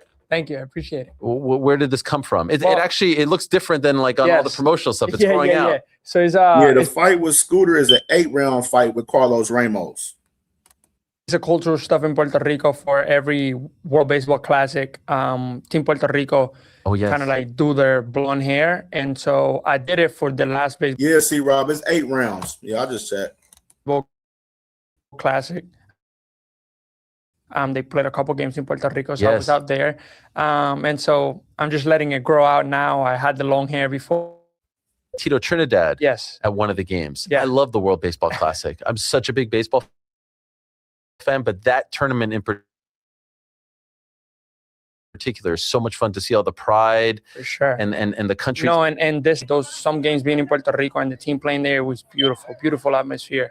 Obviously being with Tito, like you said, that video was something nice and it's amazing to be able to spend time with my people. I want to say that I love how Felix Trinidad, embraces Xander Zayas out there, man, Puerto Rico, man. I love that shit, man. Seeing, the legend, embrace, the youngin', man. I think that shit is pretty fucking dope, man, for sure, man. Real shit. Swoosh Slice, man. Salute to my boy, Swoosh Slice. Salute, Brody. Salute, bro. By the way, who are you rooting for in the final? Venezuela or America? I was rooting for Venezuela. I have a lot of Venezuelan friends and good relationships. I was rooting for Venezuela. Yeah, what a win for them. What an opportunity this is for you. I was just saying, before you came in, and I know you've been asked about this, but this is our first time speaking about it. It seemed like for the longest time it was Boots against Virgil. Virgil has the issues. Were you the one that said, hey, let's try to swoop in here and take this fight away, or did they come to you once that was falling apart? Well, obviously, we were looking for other fights. Josh Kelly was one of them. That fight never came. We never got answers from his team. Stop the presses. I want to talk about this. Josh Kelly, and back to the Boots in this shit with Josh Kelly a tad bit. Yes, other people, I understand. Boost definitely with a fight with like Josh Kelly, it would definitely boost his, boost his whole shit, his whole situation and boost his status as far as, gaining fans from that fan base out in the UK. But, at the same time, Josh Kelly, I've seen Josh Kelly try to bully himself as far as being the A side with a fight with Xander Zayas, which he was clearly the fucking B side. You know what I mean? I done seen this man, Josh Kelly, duck Boots before he fought Lima and even after he won the fucking title against Bakram. You know what I'm saying? Like shit like that. You know what I'm saying? That's why it makes me like, nah, fuck Josh Kelly. Bring his bitch ass to the motherfucking to the States. That's where he need to bring him to the States. Fuck him. He be trying to do all of this A-side shit, thinking he the A-side over Boost and thinking he the A-side over Xander and all this weird shit. Like, nah, fuck dude. Bring his ass to the States to get his ass whooped. And then we found out that the fight with Virgil Ortiz and Boots Ennis was falling apart. So I contacted Top Rank and I told them that I wanted to fight. I wanted that fight, and they came back with the offer, and here we are. What was their reaction when you told them this? I mean, like, was there any part of them being like, hey, let's wait a little bit? No, you're 23? No, I don't think so. They send the offer right away. They didn't try to convince you otherwise? No, they didn't try to convince me at all. Okay, because that's been a narrative here. Oh, you're so young. No, they didn't try to convince me at all, and there was no convincing to do. This is what I wanted to do. They knew that this is what I wanted, and they're like, let's do it. Why did you want it now? Because why not now? I feel like everybody's so afraid to putting their record on the line or to put their belt on the line. I'm considered the best. Like, I want to consider myself the best in the sport. I got to fight the best. I got to beat the best, and to do that is the way to do it. So, Boots Ennis is one of the biggest names in the division right now. So why not now? I love that because I feel like this is a problem in boxing, but it's motherfuckers ain't trying to lose they O's out here. Motherfuckers scared to lose out here. Shit, fuck it. We gonna fight Boots Ennis. He one of the best. I want to put my shit to the test and show that I'm the best over Boots Ennis. You gotta fuck with that, bro. Gotta fuck with Xander, man. Real shit. Starting to change a little bit. Like Ryan Garcia taking that Tank Davis fight. I know Canelo took the Floyd fight about over a decade ago, but more often than not, we don't see youngsters say, hey, let me go for it now, right? Some of the Cuban fighters have done it recently. But you know what? I feel like so do you think it's starting to change? Do you think this is starting to become a thing? I feel like it's a lot easier now than it was before. Negotiating talks are a bit easier now than they are before. Obviously, now that Top Rank, Matchroom, Golden Boy are all under the same umbrella.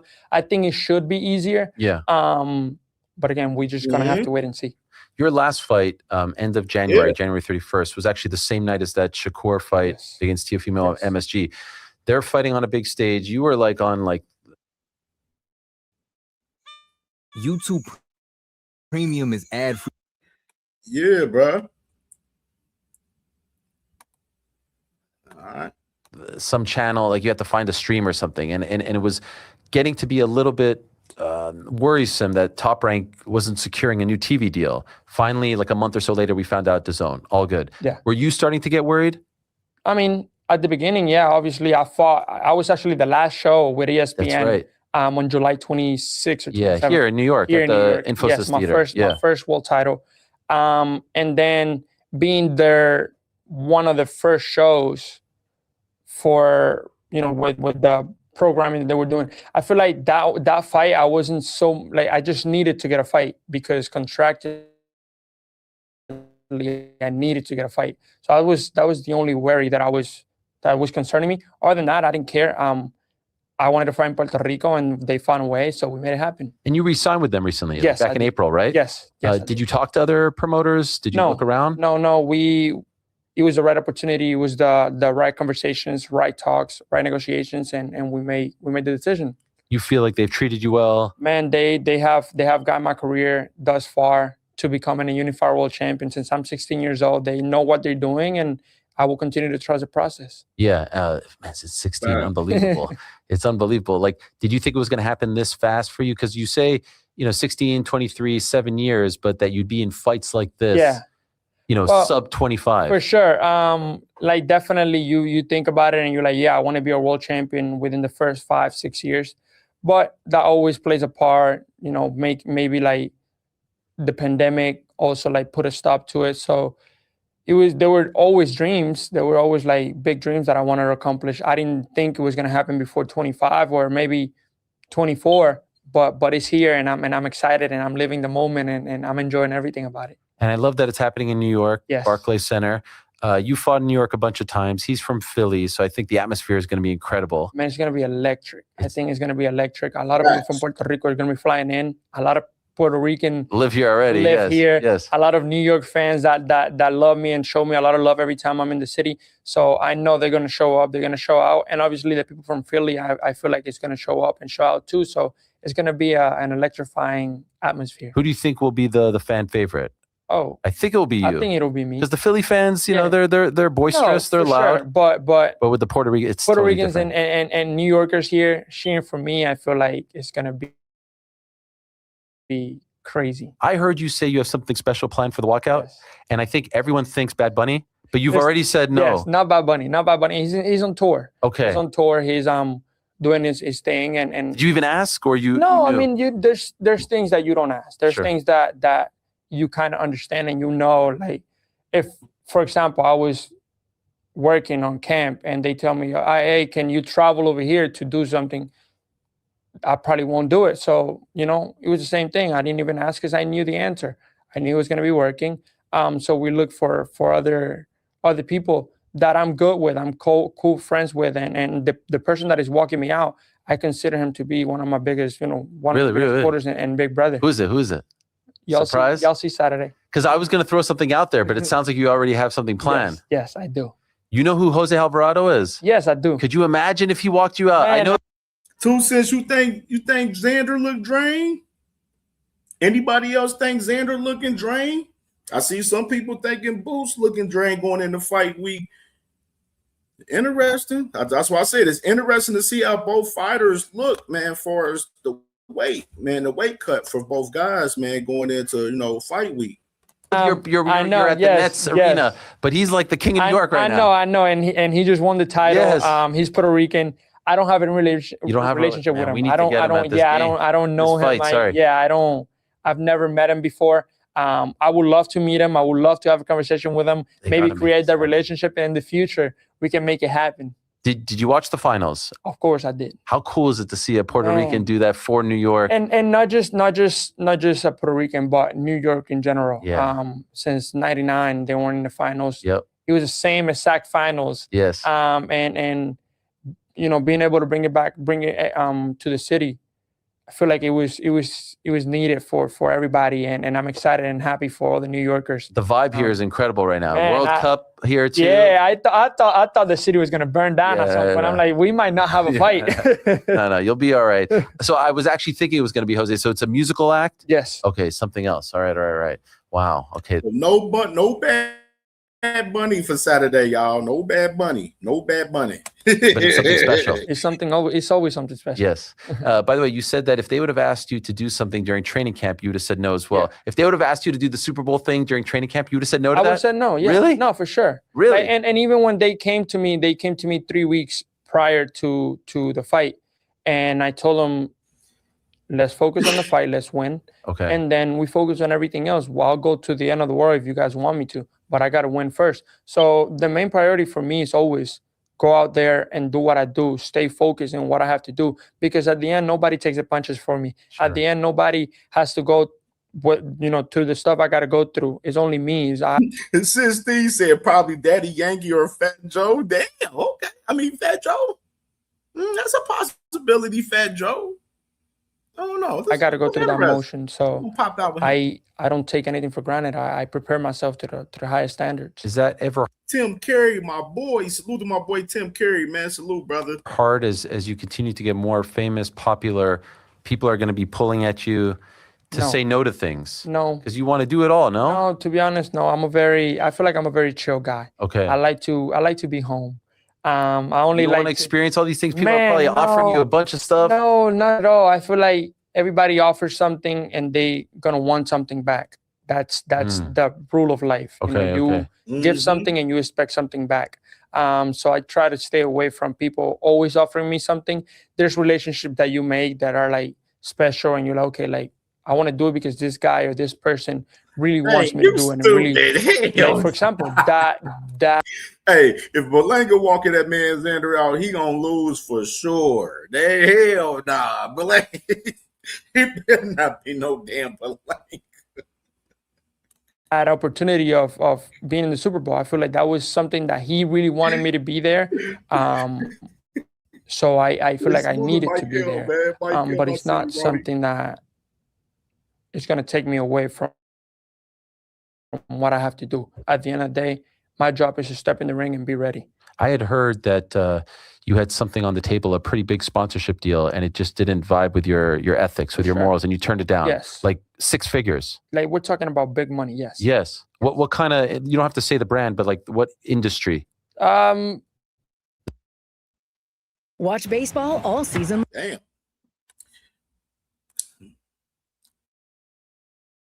That boy Xander turned it down bread. Industry that I don't, not even an industry. It's just the preach, or like the where the sponsor was coming from. Okay. I didn't like what they represented, and that's not hard for you. No, not at all. Big money. Not at all. Not at all. Money is not. It's never been the problem. I've never had an issue with money. Yeah, after saying like, probably an alcohol brand. It sounded like it was an alcohol brand that tried to get him to brand them, and he wasn't interested in money. Thank Uncle Cass, man. Salute to Uncle Cass, man. Make sure y'all subscribe to the legend, man. Uncle Cass, man. Best in the game talking the sports of boxing, the history of the sports of boxing, man. Salute to my uncle, man, Uncle Cass, man. I love you, Uncle. Love you, man. Hopefully, I have my parents that I've always, since before I started making money, that have taken care of me and that have helped me through it all. And I don't feel like at this point in my life, money is an issue. Like I'm not gonna sell what I represent and what I Marquis, salute to my brother Marquis in the building, man. Salute, brother. Believe for an extra 50,000 or an extra 150. That's not who I am. Respect, much That's respect. not who I am. Do you feel like a lot has changed since the Super Bowl? I know you've been asked about it a million times, but do you feel like your star has grown, or has that dissipated? I feel like, in a way, has grown. Like I feel like I live in the zone. It seems like, at least for now. How do you feel about the state of the sport right now, where things are? I feel like things are in a good place. I feel like, again, just all the big promotions being under one umbrella should make fights a lot easier, should make negotiation periods a lot easier and a lot shorter. But again, it all comes down to the fighters. We're the perfect example. Two guys, different promotions.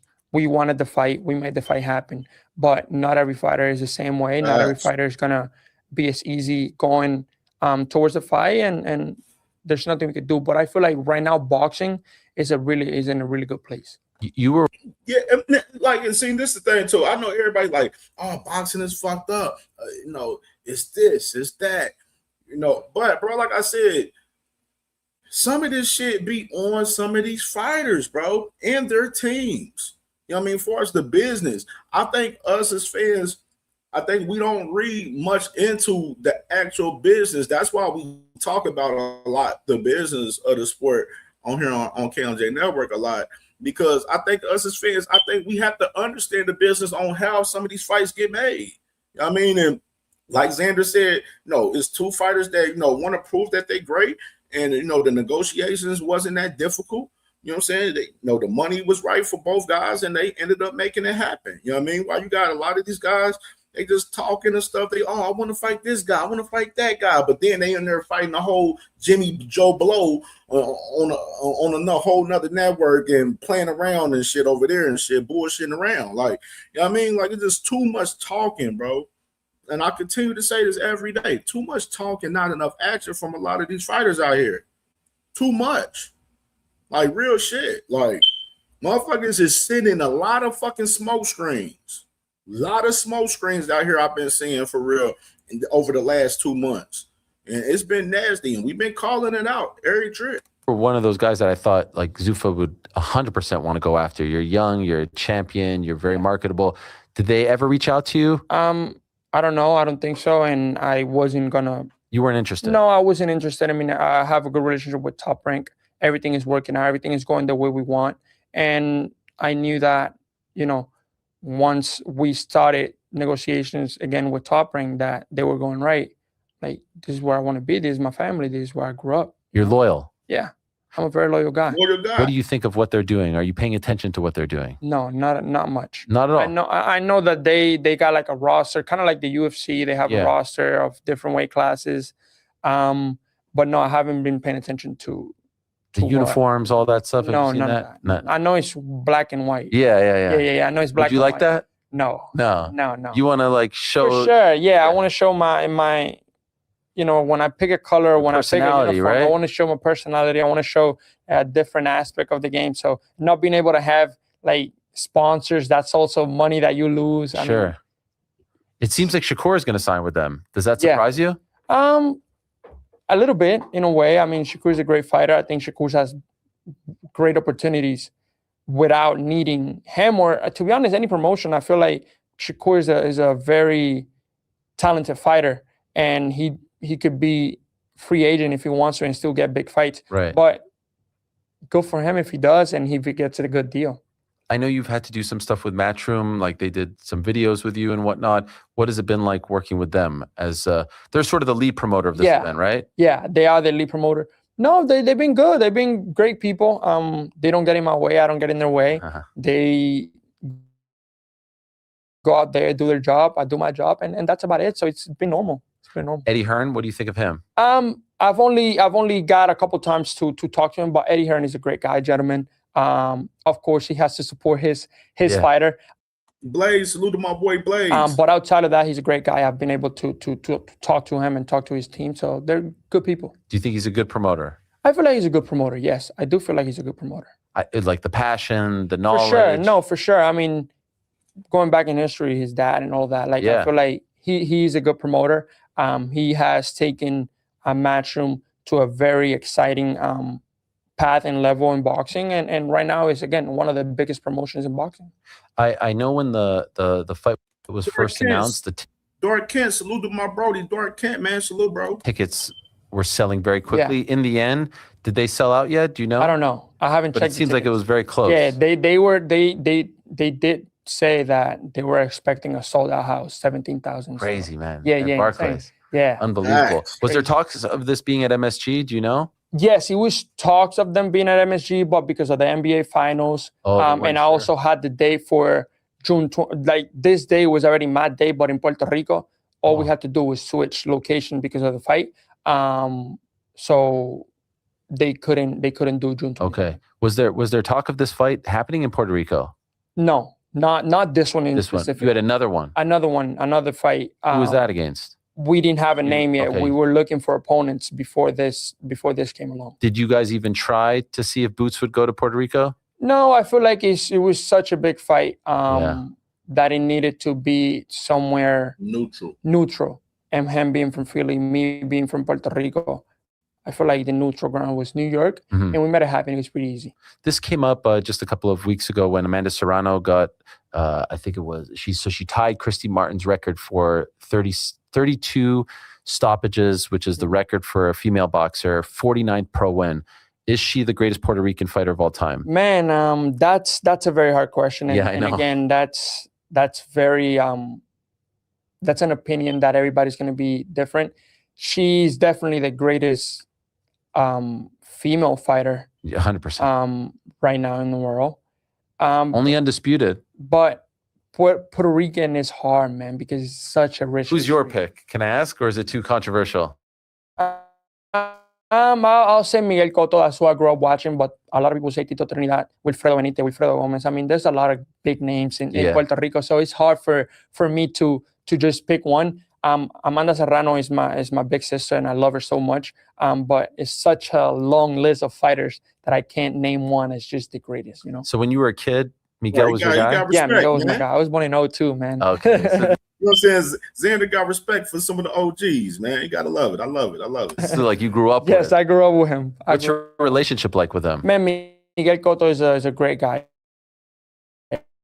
I have the ability to text him if I need to, call him whenever I want. Wow. He always gives me the green light. I'm obviously, I try not to bother him.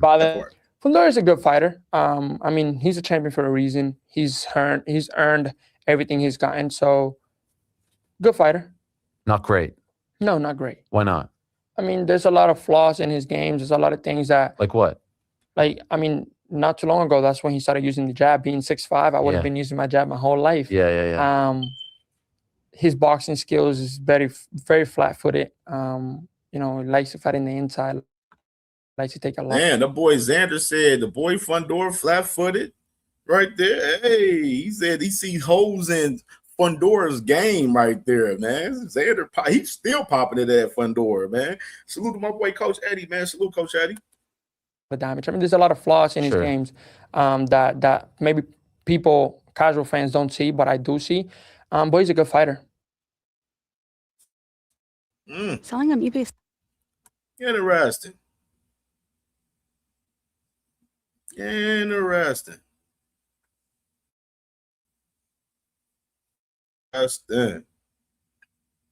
All right, let's back with it. Say Boots is flat-footed as well. Yeah, he is. Yeah. He is flat-footed. I mean, he knows it. He does? I feel like he does. I mean, I'm going to ask him tomorrow. He'll be here tomorrow. Ask him. What do you think he says when I ask him that? He might say he's like, yeah, you're right. Yeah, I have flat-footed. no, I don't think so. I think he'll say I have better footwear than he does. Yeah. I bet he'll say that. You think so? No. I mean, yes, I think he'll say that, yes. So what do you think? How does this play out? I'm going to win. I'm going to win like always. Are you envisioning a stoppage? To be honest, I'm ready to go 12 rounds if I need to. I'm ready to take advantage of the opportunities. I already envision all the opportunities I can take advantage of, and I visualize them and I see them every night. As I go to sleep, every mistake that I can do, every good thing that I can do. I try to see everything. I try to, play everything out in my head. Like sometimes I wake up drenched in sweat because I was literally like in the fight in the middle of my sleep. Yeah. Does that always happen, or it always happens? Okay. It always happens. It's something that is like a ritual. I feel like for me, like I always gotta visualize the fight before it happens and see how it plays out, good and bad ways. And so obviously you're ready for when the moment comes. Do you get anxious? Like on Saturday, will you be anxious? Yeah, you always get anxious. I feel like as a fighter, the fighter that tells you don't get anxious, they don't care about what they do. Okay. I care about what I do. I'm anxious because I want to put on performance. I want to do what I do at the highest level and be able to come out healthy and victorious. So yeah, you do get injuries. Can't wait for this, man. I wish you the best. Thank you, brother. I feel like you're one of the faces of boxing right now. I love the fact that you took this opportunity. I love that it's happening here in New York, that you're going after, the big dog, who some people said hasn't been open to taking these fights. Like when Ortiz fell, we were all sad for a minute. And then here comes Xander Zayas. I'll take that fight. Yes, sir. Much respect to you. Thank you, brother. Good luck. Thank you. Can't wait. It goes down this Saturday. There's probably limited tickets left if you're in the area. Yeah, man. Xander right there, man. And which I want to show y'all something.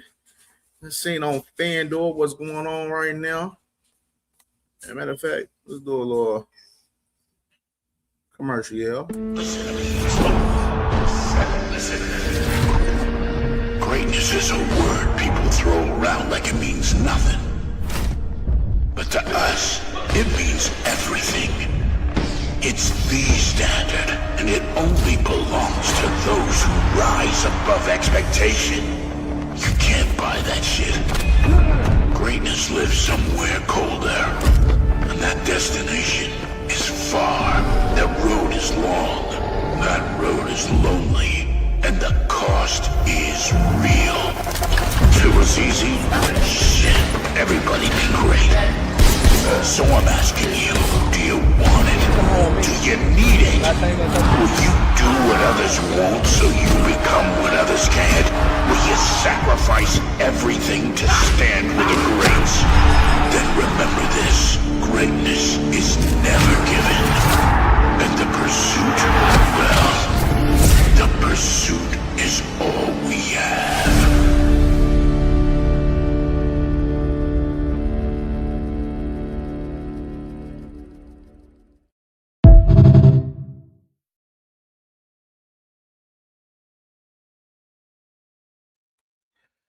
All right, man. Let's check out these odds right here, man. Let me put on this banner right here. Salute to my brother A-Dub, man. And Darius Warren in the building, man. Make sure y'all subscribe to my brother Darius Warren, man.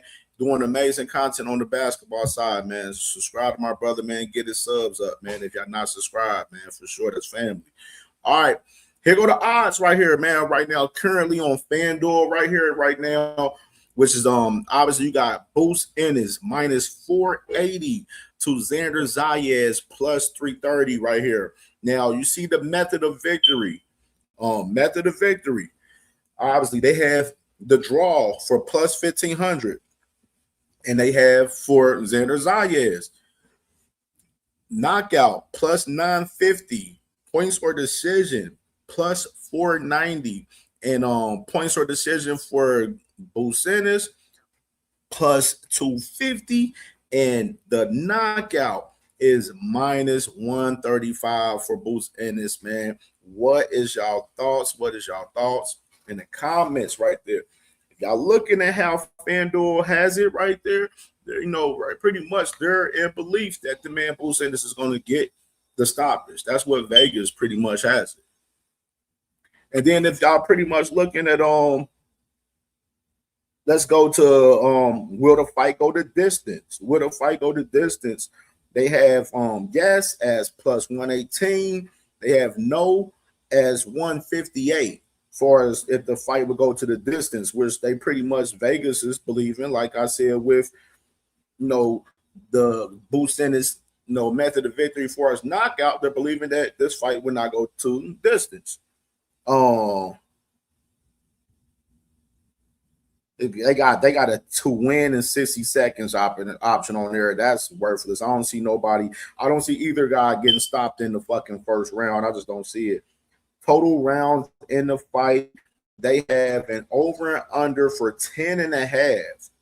So the total rounds in a fight, they got it 10.5. So they're looking at it as it's a competitive fight.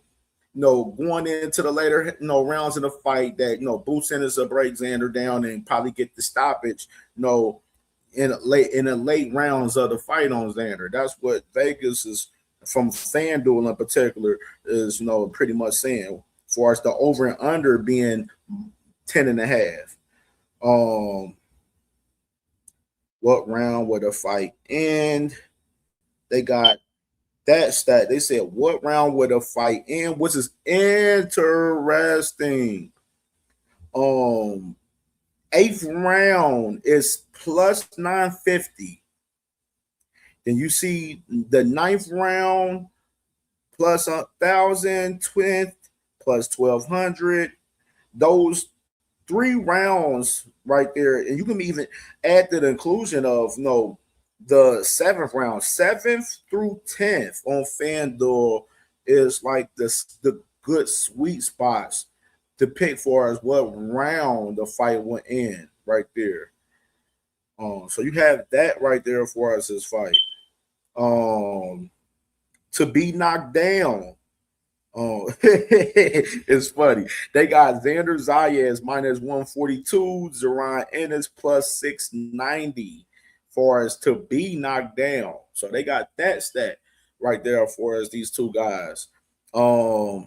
Which is interesting. They're pretty much saying they believe Xander's going to get knocked down. They don't see Boots getting knocked down by Xander.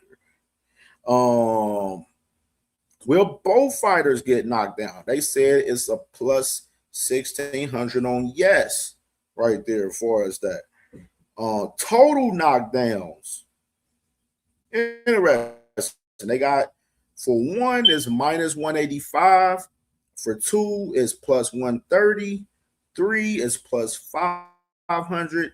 4 plus 1,800. So they kind of like that sweet spot, like 2 knockdowns. They're like guaranteeing pretty much that it's going to be 1 for sure, but they got plus 130 on 2, then 500 for 3. My boy Dark Ken said, which fighter you think has the most pressure on them to win? Boots Ennis. I say more so Boots. I say equally both. That is just me personally, equally both. But if I was to be honest, it's definitely Boots Ennis. Obviously, because he's the heavy favorite for sure. So it would definitely be Boots Ennis. He has the more pressure on him because everybody believes that he's going to beat Xander.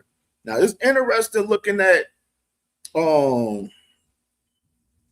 these odds, man. They pretty much saying that they got the over and under 10.5. They don't see Boots and Xander going. They see it. No, they don't see it going the distance. They seeing it going later on in the late rounds of the fight. But they if you're looking at FanDuel with everything I just pretty much read to you guys, it's pretty much as far as them guys believing that Boots is going to stop Xander Zayas. Pretty much. You know what I mean? In this fight. So interesting. Like I said, the fight has to be played. The fight has to be fought this Saturday, man. And we definitely gonna see. And I'm pretty sure when we open up the panel, we definitely gonna talk about it more. So let's get into the grand finale of the show right here. Which this kind of shit kind of broke yesterday, obviously, which we was talking about it heavy yesterday on the show. Far as Tank and Shakur going back and forth, the on Father's Day, then it transferred into Tank and Devin, then Tank and Africa. Is a whole bunch of crazy shit, whole lot of wild shit, right?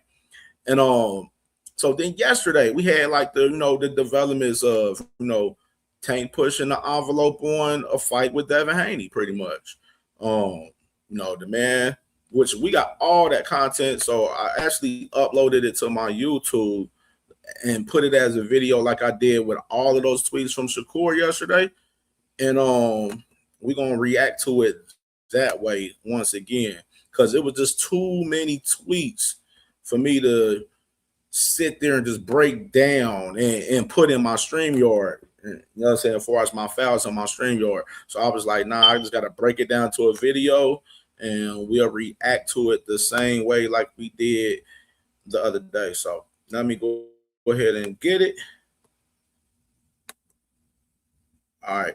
And so all of this situation from yesterday for us, let's speak about it for us. The conversation for us, what happened for us with Devin Haney and Gervonta Davis in particular, more so was on, Devin Haney. Tank, he says, something about the fight with, Devin and Ryan, pretty much saying that, Devin trash. He got beat up by Ryan. He posted a picture of it. Whoop-de-whoop. And then you got Devin, coming back, posting a picture of Tank's mom. You know what I'm saying? Talking about, this is father on Father's Day. You got Bill Haney doing what he do, calling, Tank a crack baby and all of that shit, which it led to, a lot of wild shit yesterday, which we going to kind of highlight that before we bring on. So, when it came on, we had, it's first one. That ain't the first one. No, we had, Devin Haney talking about you broke, need the money bad. I'm going to beat all that pills and tussy out of you right there. Then, Tank, showing the bread and shit, and all of that. And then, the man said as well, Devin said, man, stop posting old shit. Have Al call me. That's what the man Devin Haney said. He said, have Al Heyman call him. Let's read the room in the context as far as that. And then you got Tank posting, a whole bunch of money talking about silly ass kids. Shortly, right out 2 minutes after, Devin made that post right there. And then,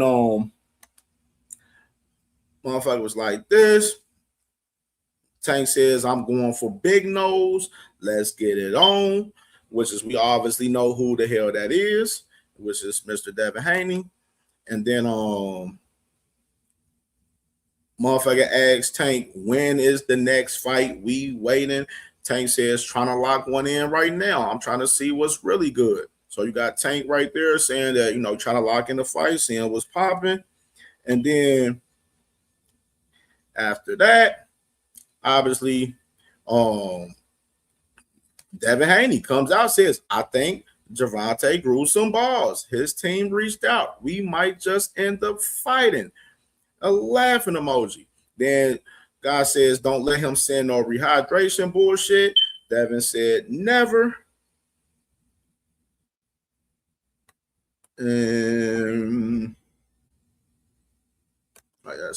need to delete that one. Delete that real quick right there. All right, so then the next one, you got this one. Motherfucking Tank responds to that tweet as far as never on a rehydration clause. Tank says, nigga want to come in 165. You not in the driver's seat. It's your dad you talking about. If you want to get your biggest purse of your career, do as I say, bitch. Right there. So you got Tank right there pretty much. Saying like, yo, you gonna do as I say. You now answer the motherfucking phone. You know what I'm saying? So the man said, Devin right here said that the man reached out. So we got that. Man's reached out. Then boom. Tank said, now answer the motherfucking phone. And Tank, I see you in there talking about killing the fucking fight before it happens. For one, I don't understand why y'all don't have the perspective of how silly y'all look when y'all say shit like that. Because of the fact that, from what we're hearing, Tank wants this fight at 144. We don't give a fuck about what fucking Devin Haney feels, right, bro? This man, Devin Haney, literally fought on 2 undercards his last fucking fight, bro. We don't give a fuck about anything he got to say on what he trying to do. No, nigga, you do as you're fucking told. Bend the knee like you did with George Kambosos. How about that?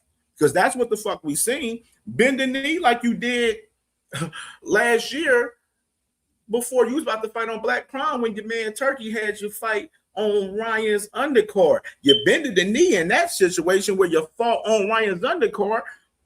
Who coming in with this 50-50 bullshit? Because that's what we seen yesterday from Mr. Bill Haney, talk about some 50-50. 50-50? Dang. You let me know if Devin Haney's worth 50-50.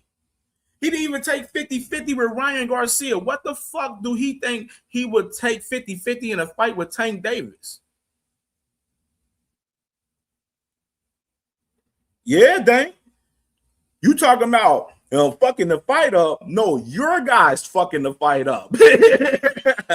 That's why I said Lee Corso voice, not so fast. Your guy's on the fuckery over there talking about some 50-50, knowing damn well he don't garner no 50-50, bro, in a fight with Tank Davis. Let's be real, bro. Nigga fighting on fucking undercards his last 2 fights.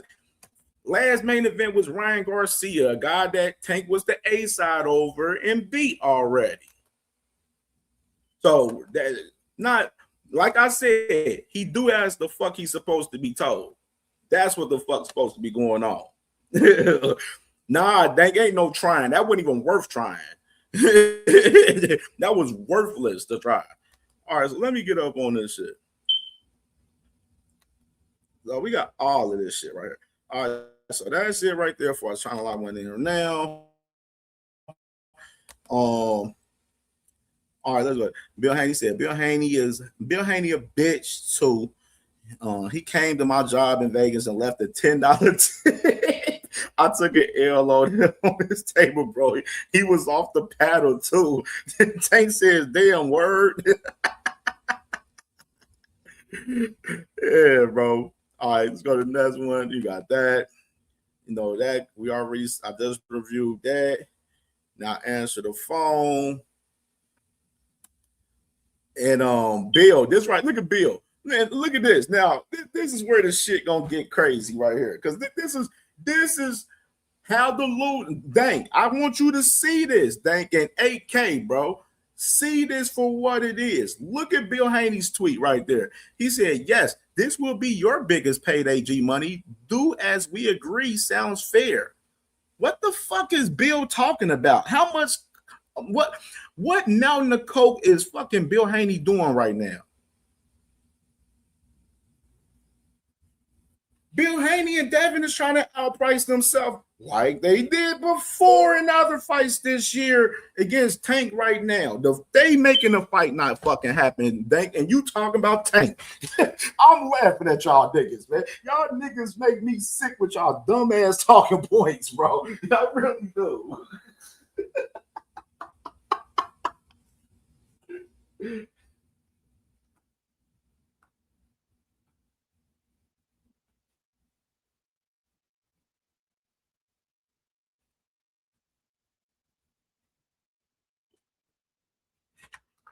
Y'all fucking make me sick with these dumbass talking points. Who the hell do Devin Haney think he is to get 50-50 and think he's the biggest payday? Niggas ain't getting their biggest paydays off of Devin Haney fighting on undercards, nigga.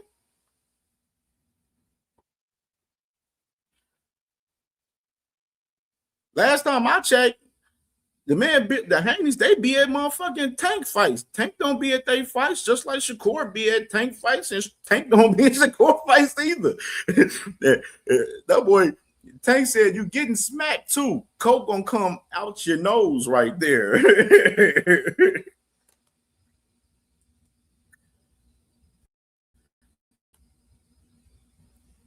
Said Bill asking for 50-50 with his old bitch ass. That's amazing. What is y'all? I want to know this. Fuck that. Let me ask y'all. FaZe, where you at? You was in the comments earlier, FaZe, talking about Boo Simmons, talking about he got zesty guys hanging around him. No, this is your time to come to this Summer Jam screen. FaZe, where are you at? Flyer, Radio Flyer. I seen you on there in the comments. Where are you at? Why is Bill wanting 50-50 for a fight with Tank Davis? I want to know y'all answer in the comments. I know I'm going to hear probably most likely hear some dumbass shit from you guys on this shit, but I'm curious to see it.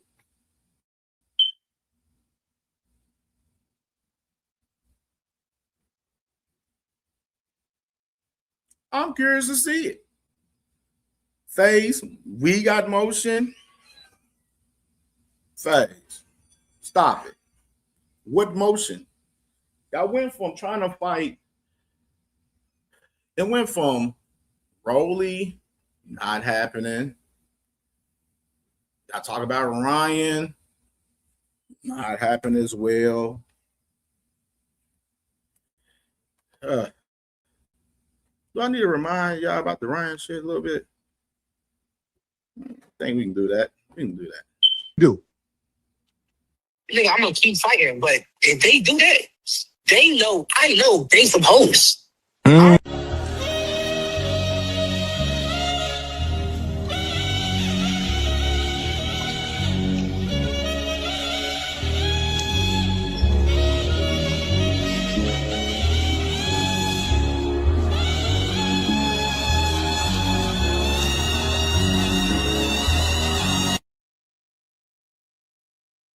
What's up, man? What? Yo, this punk motherfucker throwing shit at us, man. I smell something, man. You smell something? I definitely smell something in my hair. I smell pussy. Yo, he's a pussy, man. Stick his ass. When my hand heals, I'll be looking for that opportunity for sure. And Devin, he don't want that. He's terrified. He has PTSD. I just want to beat Devin Haney's ass bad. Look, you're one of the best finishers in boxing. Like, I know you didn't finish Devin Haney, but you had him drown. Ref saved him. I should have knocked him. I just didn't have the conditioning. I think it still bothers you, huh? Yes. Because I should have knocked him out in that 11th, man. I was playing around too much. Yeah. And I was like, ha ha. Like, bro. Man. But next time, that next time, buddy, you won't have a next time. I'm finishing you. You will never box again if we fight again, and you know that. And I have vowed to that. If we fight again, you will never box again. I promise you that. But look, Oscar Duarte is fighting on your arm.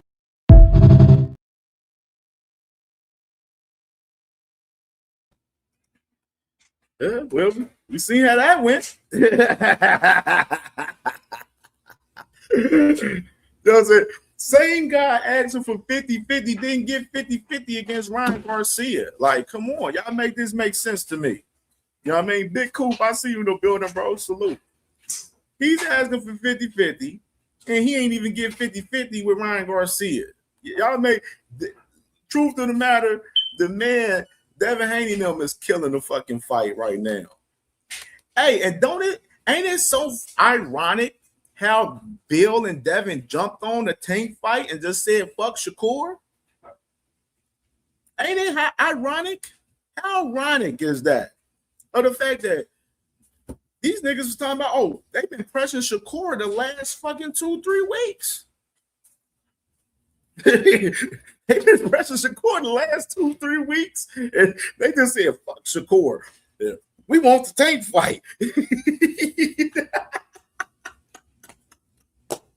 Bro, you see how shit changing? The motherfuckers talking about data face and all of this extra shit. Okay. Okay. All right. And let's go to this right here. Tank, he tweeted out a message with him back and forth with his mom. Was it basically saying, yo, mom, Devin Haney posted you saying you was broke, or I put you out, or you put me out of house. I don't know what the fuck he is talking about. I thought I should tell you just in case you wanted to get some off your chest. Then she says, excuse me. Then he says, go to his page. And then, right at the bottom, if you see at the bottom, she said, I just had a whole wall replaced at my house. Right there. So, Tank showing a conversation with his mom right here in particular. Let's go to this next one.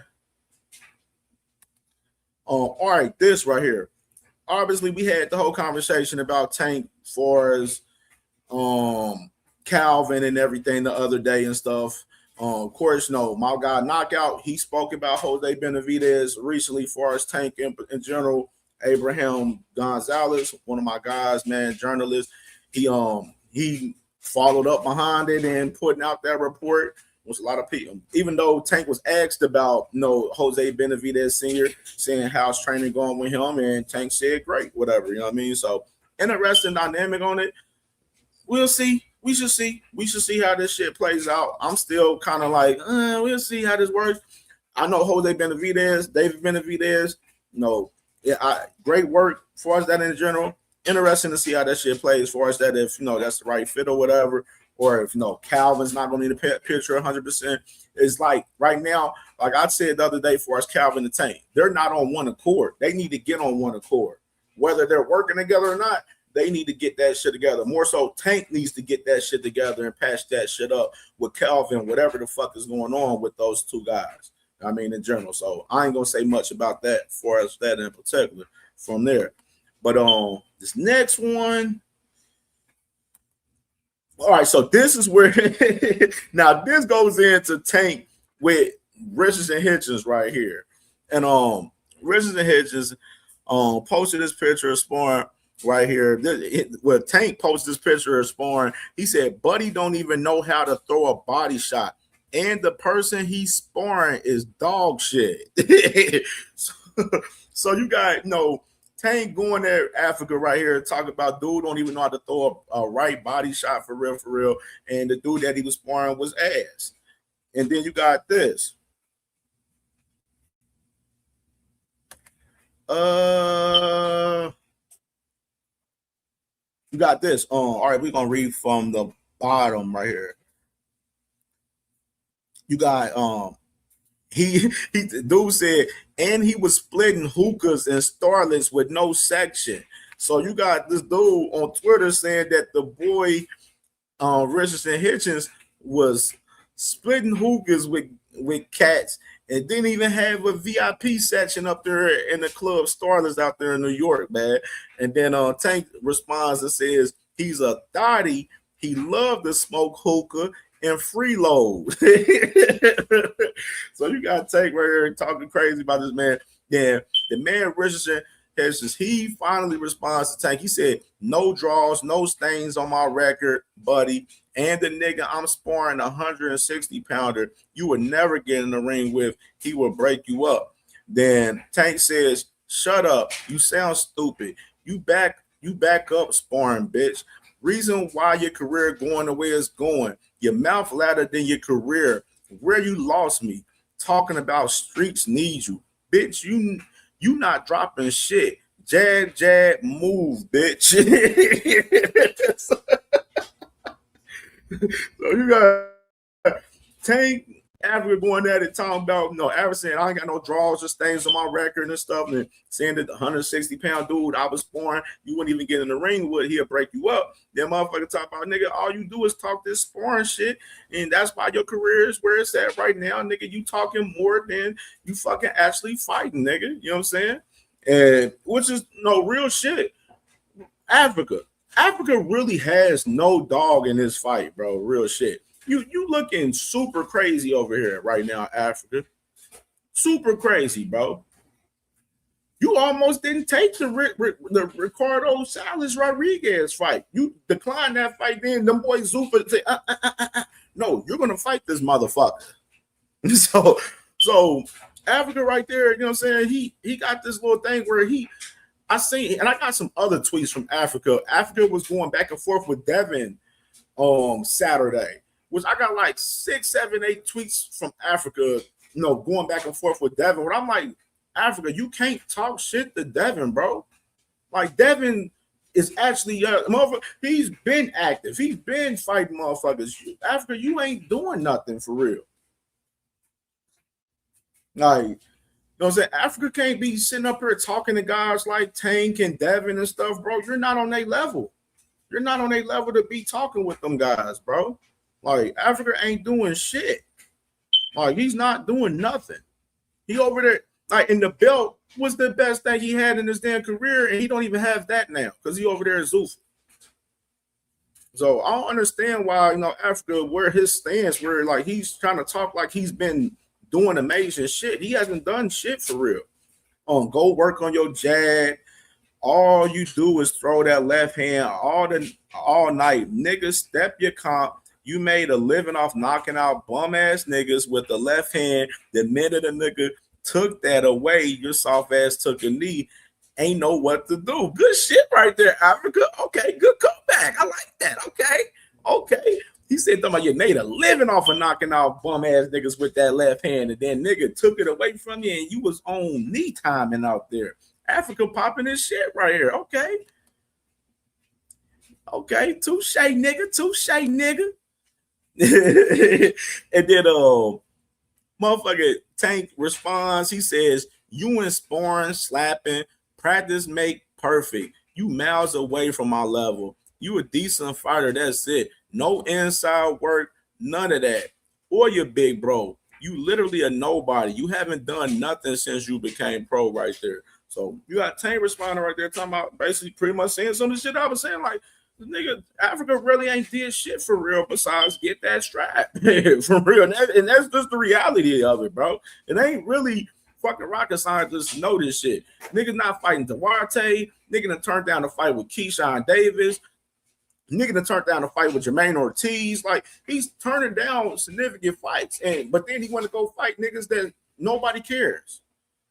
Motherfucker was in a tough ass fight with Gustavo Lemos. And what Lemos do after that? Next, came in overweight, fought Keyshawn. Keyshawn packed his ass up and sent him about his business. You know what I mean? Like, Africa been claiming off of this Cambosis win since last year. Nobody cares.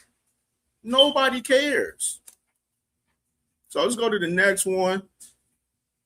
You got Africa saying, "Tell that nigga to cut them stank ass braids off his hair.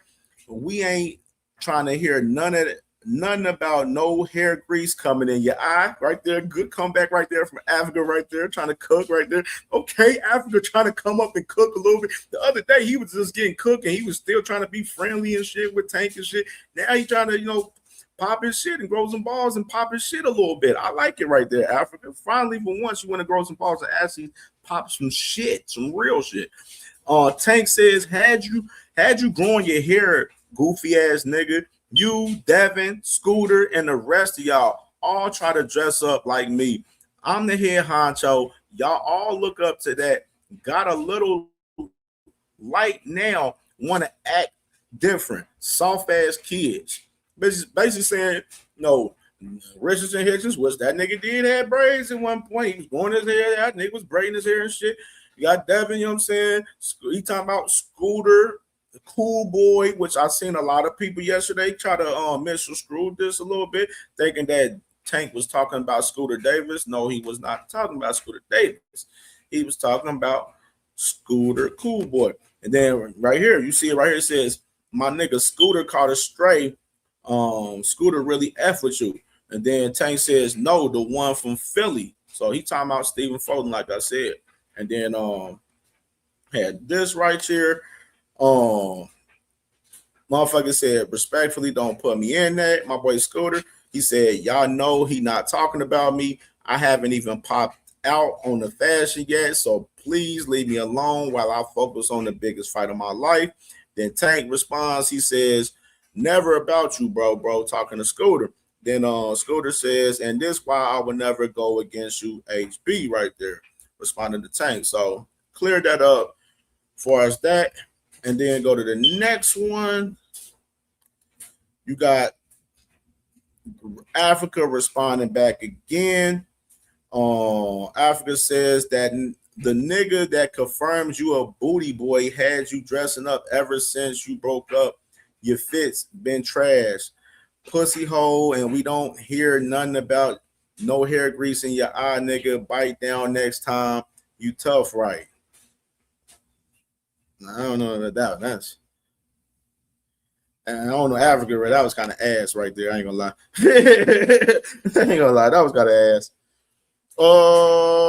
You got Tank responding saying, "Keep talking, and I'll be at your gym by the mall." And then Africa responds, said, "Ooh, I'm so scared." Then Tank says, "Bet," right there.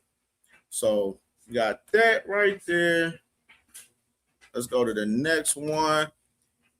All right. So then Stephen Foden, he responds to Tank. He said, "Niggas know my swag original, never had a stylist. I do this shit for real. Keep me out y'all bullshit." Same one said some hating shit about the Timberland I wore in the ring. Then Tank says, "Your style ass, bitch." These niggas is crazy, bro. This shit crazy. These niggas is going back and forth on Twitter all day yesterday. That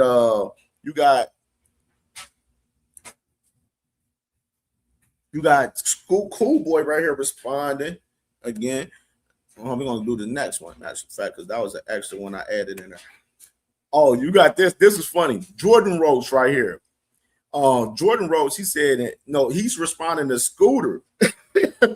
What this was funny right here.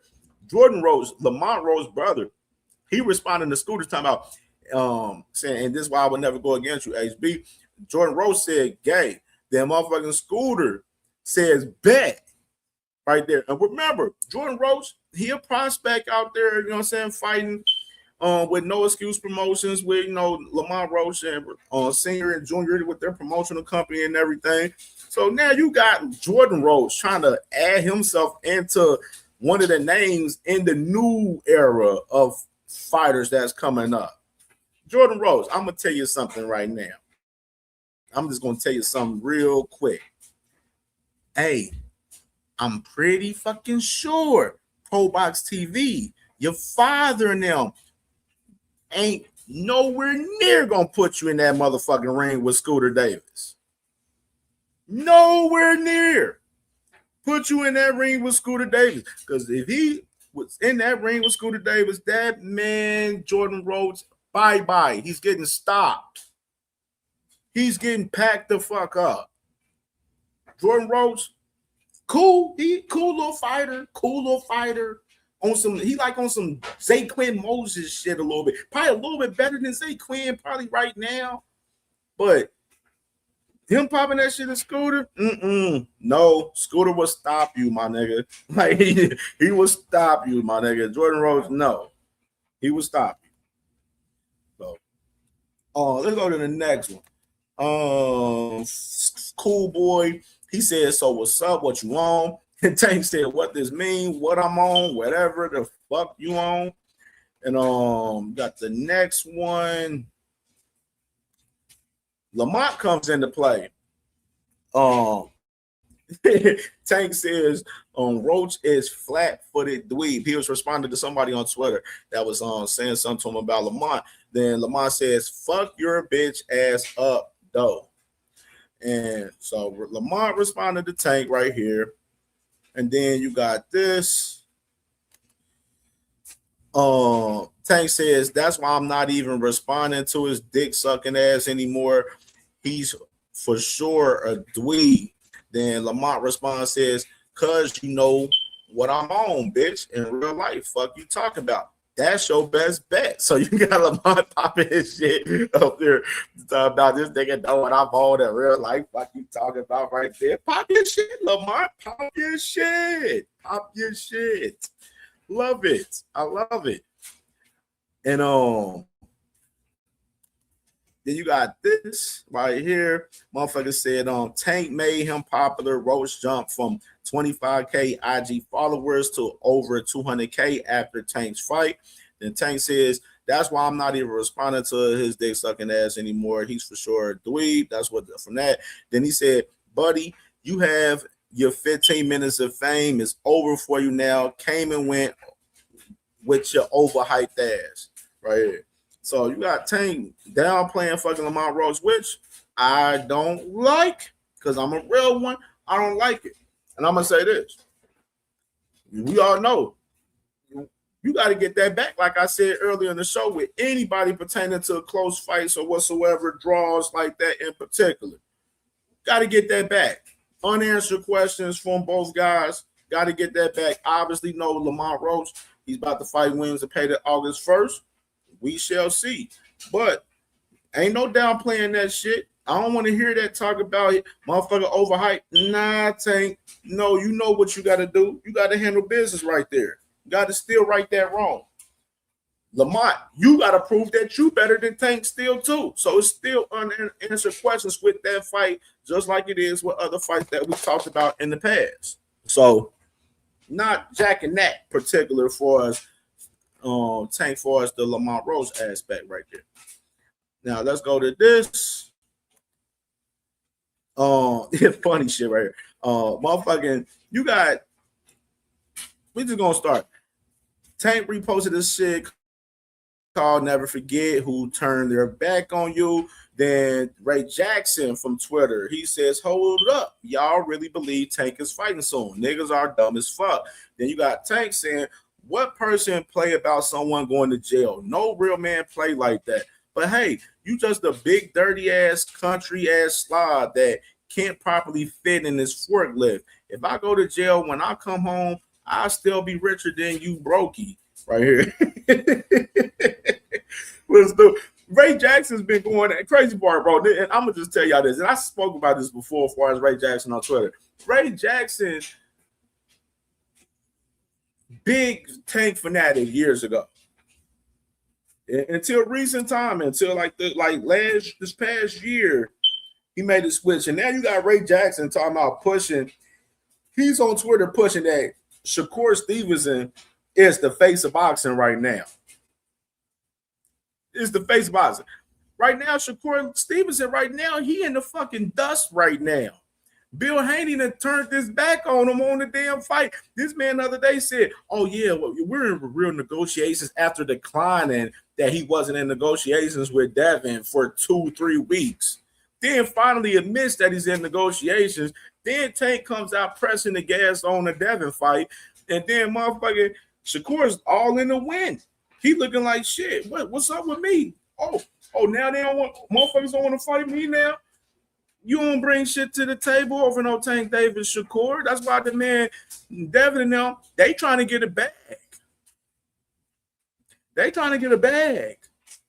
They know they fight the man Tank Davis, they get a big bag. They know fighting you, the bag ain't as significant as a Tank Davis fight. And that's just the fact of the matter. Now, even with Ray Jackson, too, let's go ahead and get into the context, too, even more. I see some of y'all niggas with this topic, too, which y'all niggas are clear dickheads.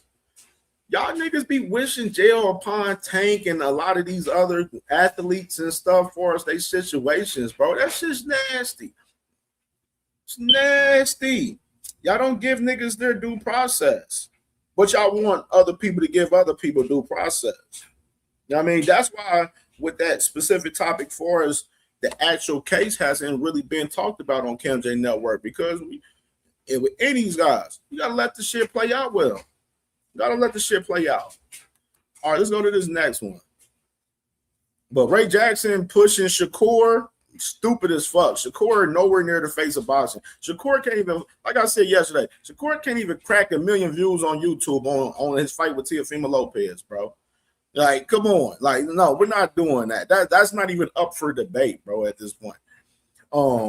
Tank, you got Floyd Kid Austin right here saying, I don't think Tank want any smoke.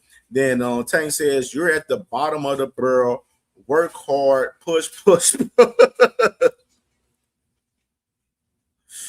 So you got Tank saying, motherfucking Kid Austin, y'all at the bottom of the barrel, which, I mean, in reality, they are, bro.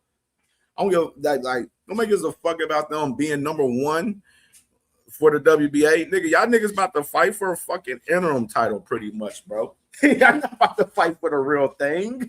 Like, we're real. Come on. Like, what are we talking about here? Y'all niggas about to be fighting for a fucking interim, and that's what it is. Then you got right here. You got motherfuckers saying Locked In Daily right here. On Twitter, he said that the bag right and Tank offer 143 catch weight with a 12-pound rehydration clause on Devin. You'll sign up for some shit like that. He said meet the 155 limit on the morning of the fight, and you still got 10 or so hours to bulk back up to 195 before the bell ring. Shakur says in a tweet, so the rehydration is cool now. Then motherfucker responded to Shakur saying, them bitches was never cool, never not cool. You're the one who said that shit, which is the only reason niggas got on you about it. So we should be asking you that our rehydration is cool now. Which is, I mean, I don't know what Shakur was trying to insinuate in this. Like, I think it's just, I don't know now, the whole one, I don't know what all that 195 shit, I don't know where you get that shit from. That sounds crazy. But Shakur asking, so the rehydration shit is cool now. Nigga, you shitted. Don't you remember, Shakur? You shitted on rehydration clauses and catch weights about 2-3 years ago, and now you're talking about rehydrations and catch weights. And you're trying to insinuate that you made it cool to talk about rehydration clauses and catch weights when that's been done in the sport way long time ago from fighters in the past? Like, come on now. I don't know what the hell Shakur is trying to insinuate. That shit's stupid. Like, these niggas be wanting to be like the nigga so bad, bro. Like, I don't, in every way. Like, it's fucking weird. But as far as the cat, now, like I said, Tank, Devin, from what we heard, Tank's team, they said they would do the fight at 144 catch weight. Now, I don't know anything rehydration clause whatsoever, but all like I said, whatever it is, Devin truly want that fight. Do as you're fucking told. That's all I gotta say about it. Do as you're told if you want the fight. And interesting, which he didn't show the whole dynamic of this tweet right here to this day. But Najee was insinuating, talking about if Devin and Tank fought at a catch weight at 144, you know what I'm saying? It'd be cool, whatever, you know what I'm saying, if they made that happen in that way and shit. But no. Tank says no. Najee says no. Tank 135 guy, Shakur 140 guy. Even though Shakur only fought one fight at 140, you know what I'm saying? Pretty much, he basically saying that dudes is definitely completely this different size. You know what I mean? And he don't think that Tank is going to take the fight. You know what I'm saying? At 44, which is Najee. Interesting for you to say that for a guy that's still wanting to get Tank Davis interview. like this nigga Najee would say some shit like this, and then he'd be like next week, like, "Hey Tank, man, let's get an interview." Nigga, like what the fuck? Like, so I don't know what the fuck is up with that. Najee's just showing a lot more fandom with himself with Shakur Stevenson day by day, man, and it's nasty, Najee. I love you, my nigga. You good peoples, but it's nasty, bro. It's nasty. And now let's get to this portion. Now, this part, here goes video. We about to play this video right here. Wait, talking to who, Bill? Gervonta Yank G Money Davis? Hey man, listen. G Money it is, man. It's G Money, man. I mean, he didn't broke it down to whereas he didn't went on another account and told you guys the truth. Listen, nobody go follow G Money because G Money might be telling you really how he feels because we couldn't get it out the other page. But I'm going to here tell you it's happening and it's real. And guess what? That other guy, we're talking, and this has got the furthest it than ever got. This is us talking. Wait, so what about Rockstar Shakur? FaZe said strip his ass. I just see that, FaZe. He talking about strip his ass. Hey, FaZe, there's a difference, though. Like I said, Kid Austin ain't got no money to hold that strap, man. And for the WBA, they don't give a fuck about Kid Austin. Kid Austin gonna be fighting for a fucking interim versus fucking Lucas Body, most likely, bro. Stevenson, he had an interview where he wanted y'all to leave him alone. What's going to go with that? Well, I don't know. I mean, I heard that he said that he didn't want to step on Keyshawn Davis's toes, and now Tank Davis done stepped all over his feet, hands, shoulder, and arms. He done walked all over him as if he doesn't even exist.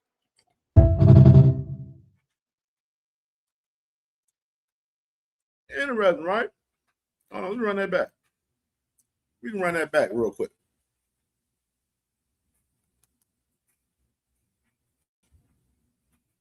We can run that back.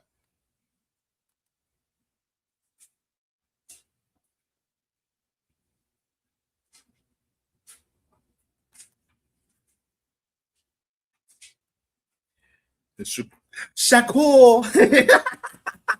Shakur. Talking to who, Bill? Gervonta. Hey, ain't that funny, bro? We motherfuckers is pushing all this Shakur face of boxing shit. Shakur talking about all roads lead through Shakur, and this nigga up there, fucking the left lonely guy in the fucking rain right now. Shakur looking goofy as fuck right now. Hey, Yank, G Money Davis. Hey, man, listen. G Money it is, man. It's G Money, man. I mean, he didn't broke it down to whereas he didn't went on another account and told you guys the truth. Listen, nobody go follow G Money because G Money might be telling you really how he feels because we couldn't get it out the other page. But I'm going to here tell you it's happening and it's real. And guess what? That other guy, we're talking. And this has been got the furthest it than ever got, Ness, is us talking. Wait, so what about rock star Shakur Stevenson? He had an interview where he wanted y'all to leave. Hey, there's more saying Bill sound happy as hell.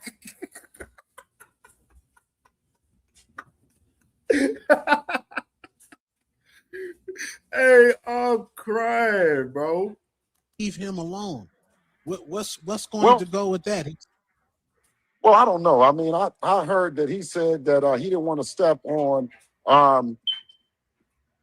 Keyshawn Davis's toes, and now Tank Davis done stepped all over his feet, hands, shoulder, and arms. He done walked all over him as if he doesn't even exist. He said that boy just stepped on that man's toes like that man don't even exist. Which, you know, like I said, all of that whole face of boxing talk with Shakur Stevenson, that shit was cap as fuck, bro. Cap as fuck, bro. Like super cap, bro. I don't even know why niggas was like Ray Jackson and niggas was even trying to push that. Like that shit was stupid. And look at this nigga right here. Look at it. So you got, there goes Shakur right here.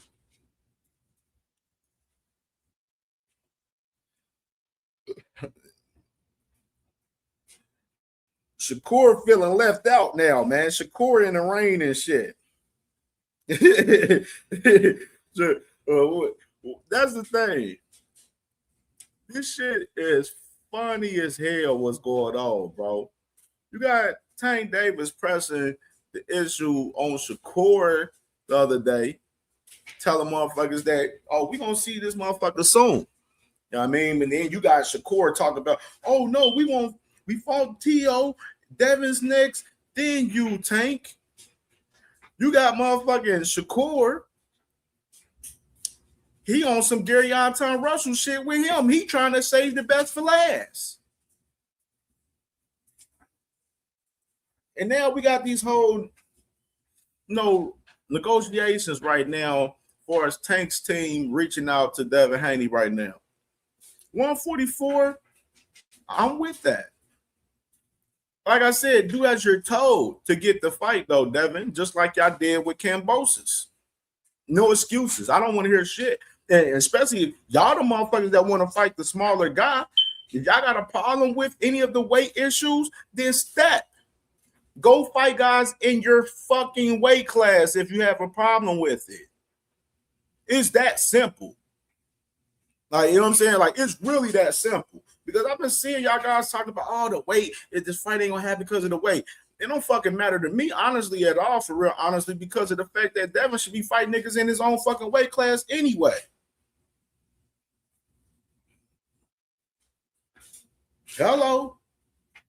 They was already trying to fight Shakur, smaller guy.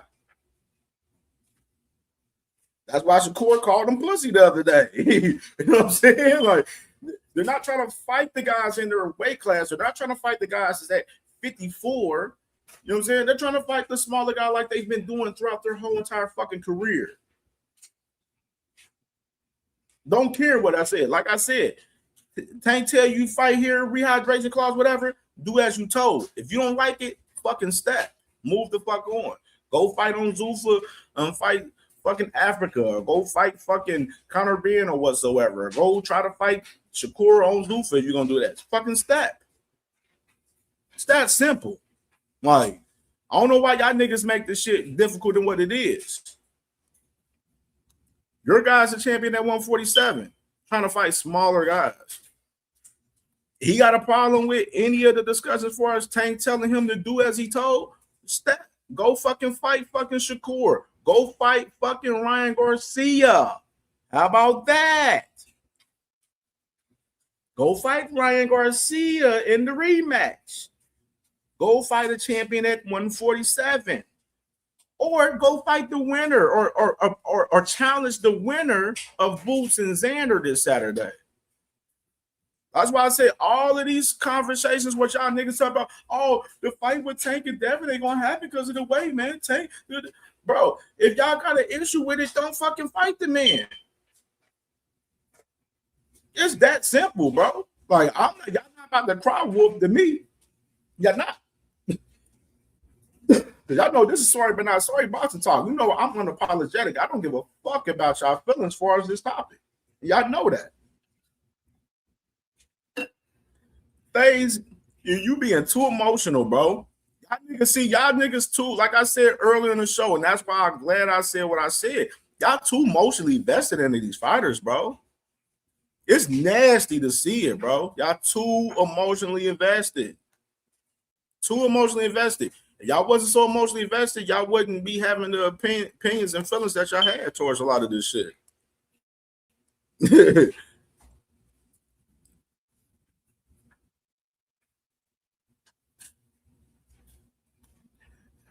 Protect that. Protect that. Yeah. What is it to protect, bro? Y'all got a champion at 147 trying to fight guys at 135. So, like I said, if y'all don't do what the smaller A-side guy is telling you to do, then fucking step. It's that simple. I don't know why y'all niggas make this shit, try to make it more difficult than what it is. It's not that fucking difficult. Protect that. Like, for real. Like, I don't know why y'all do that. That shit's stupid. Aircraft, salute to my boy Aircraft. Sackhill, man. Hanos Clan, these boys, y'all too emotional. Too emotional on these conversations, bro. And y'all acting naive, like y'all got. So y'all think y'all the A side? Y'all think y'all deserve 50-50s and shit with Tank? Like, I know that ain't the issue. Y'all niggas just too emotionally invested into this shit, man.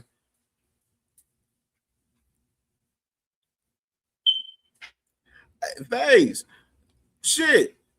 FaZe, you yesterday, you gave FaZe. I literally heard you tell us fucking 20 different reasons of why motherfucking Devin should go after Shakur instead of Tank yesterday.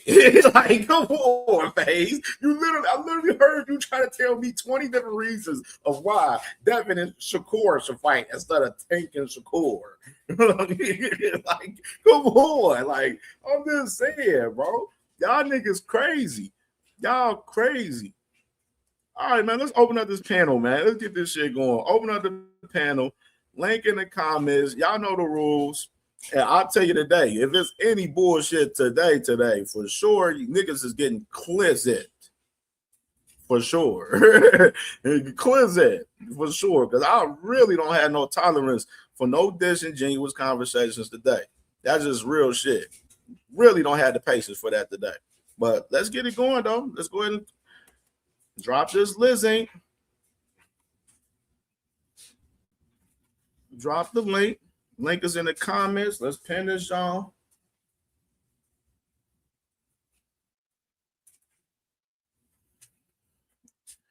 And the panel is open, man. Let's pull up. Let's pull up. Rick Timms, man. Salute to my brody, Rick Timms, man. What's going on, brother? Yeah. Yeah, man. Hey, man. What's poppin', man? Hey, ever since this weekend, Tank been going crazy on the internet, going at everybody and just lashing out like a little kid. People think just because he the A-side that he can't be trying to get attention. That's just not true. He's needing attention for something. I don't know what it is. FaZe. The man, FaZe. Let me tell you something, FaZe.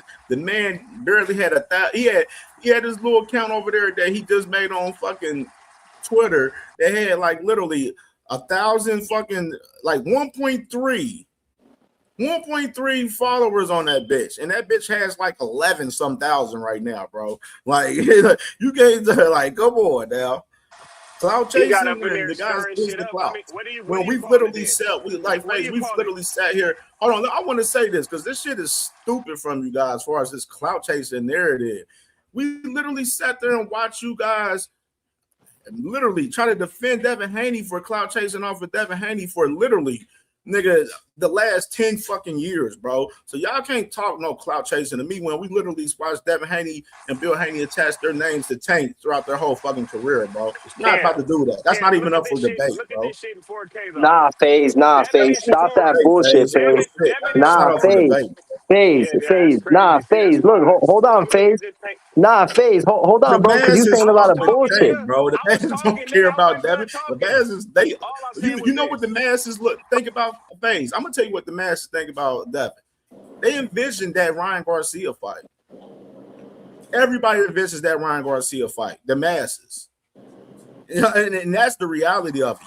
Y'all fan base don't, but the masses, FaZe. the casuals envisions Devin Haney and Ryan Garcia, and they still wondering why the fuck Devin Haney ain't fucking run that shit back with Ryan Listen, Garcia. you talking about other stuff, Cam. Let's stay focused. Can we stay focused for FaZe. We are staying focused. You saying bullshit, FaZe. No, bro. Fuck Devin Haney. Fuck Devin Haney. Fuck Devin Haney and Shakur. No, it's not. No, it's not. Going viral. Shakur going viral for talking like a pussy. Devin going viral. Bill going viral. Here comes Tank getting on Twitter, going at everybody. Why? First, I think you're mad because he outshines those niggas. That's what it is. Because he outshine, he just tweeted. That's what it is. Bro. Nah, FaZe. He outshines those guys. He outshines all you trying to going on right now. No, FaZe. You got to be honest with yourself, bro. You got to be completely honest because y'all motherfuckers are so stupid and y'all want to say he's cloud chasing Devin when at the same time, how was it a cloud chase when Devin actually said, oh, okay, it's true. So Tank really reached out to my team. If it was a cloud chase, he wouldn't have even reached out to the team. So now this with the hate. Nah, hold on, bro. Now this what y'all about to start doing. Y'all about to start making up bullshit and saying Devin deserves 50-50 when in reality, when has Devin ever deserved 50 to nothing? The only fight I say Devin should get, the only one I say Devin should get more bread is the one with fucking Shakur, not with Tank. And you know that. Right now, FaZe, y'all doing a lot of deflecting. No, bro, y'all are mad. So hold on, FaZe. So now hold on, bro. Hold on. So was literally having a fight with Shakur about the line. it don't matter. Fuck that Shakur fight. So if Tank fights Devin, what? If Tank fights Devin and knocks Devin into oblivion, what do y'all Tank? What are y'all gonna say? FaZe knows Devin's chances of beating Tank are slim to none. Exactly. And why? You want to know why? You want to know why he came at fucking these dudes on Twitter? Why? Because they spent their entireties, the entire time we've fucking known who Devin Haney is. Wow, what? What are you talking about, bro? They've spent the fucking... Listen, D1. Because only reason anybody was talking about Tank right now, they was trying to see, was he going to fight his mandatory? That's all. The court case is in his mandatory. FaZe, you got to be kidding me, all of a sudden, Devin and Shakur fight. They about to have a big fight. It's going No, viral. bro. You're just scared because you know. He's doing that because they spent their fucking entireties and the time is fucking now to fight either one of those guys. He's going to get the most credit. Devin Haney coming off his fucking... It sure is a bro, coincidence stop. Right now. It don't matter. It don't matter, bro. Wow, That's you reap what you sow. You've been talking shit, using my name, fucking the entirety of your careers to bigger your paydays and project your career forward, bro. The reason why is because, motherfucker, that's why. Time is up. Devin's time is done. He should have never said nothing about Tank, and he should have never disrespected his mom because you're telling me, FaZe, that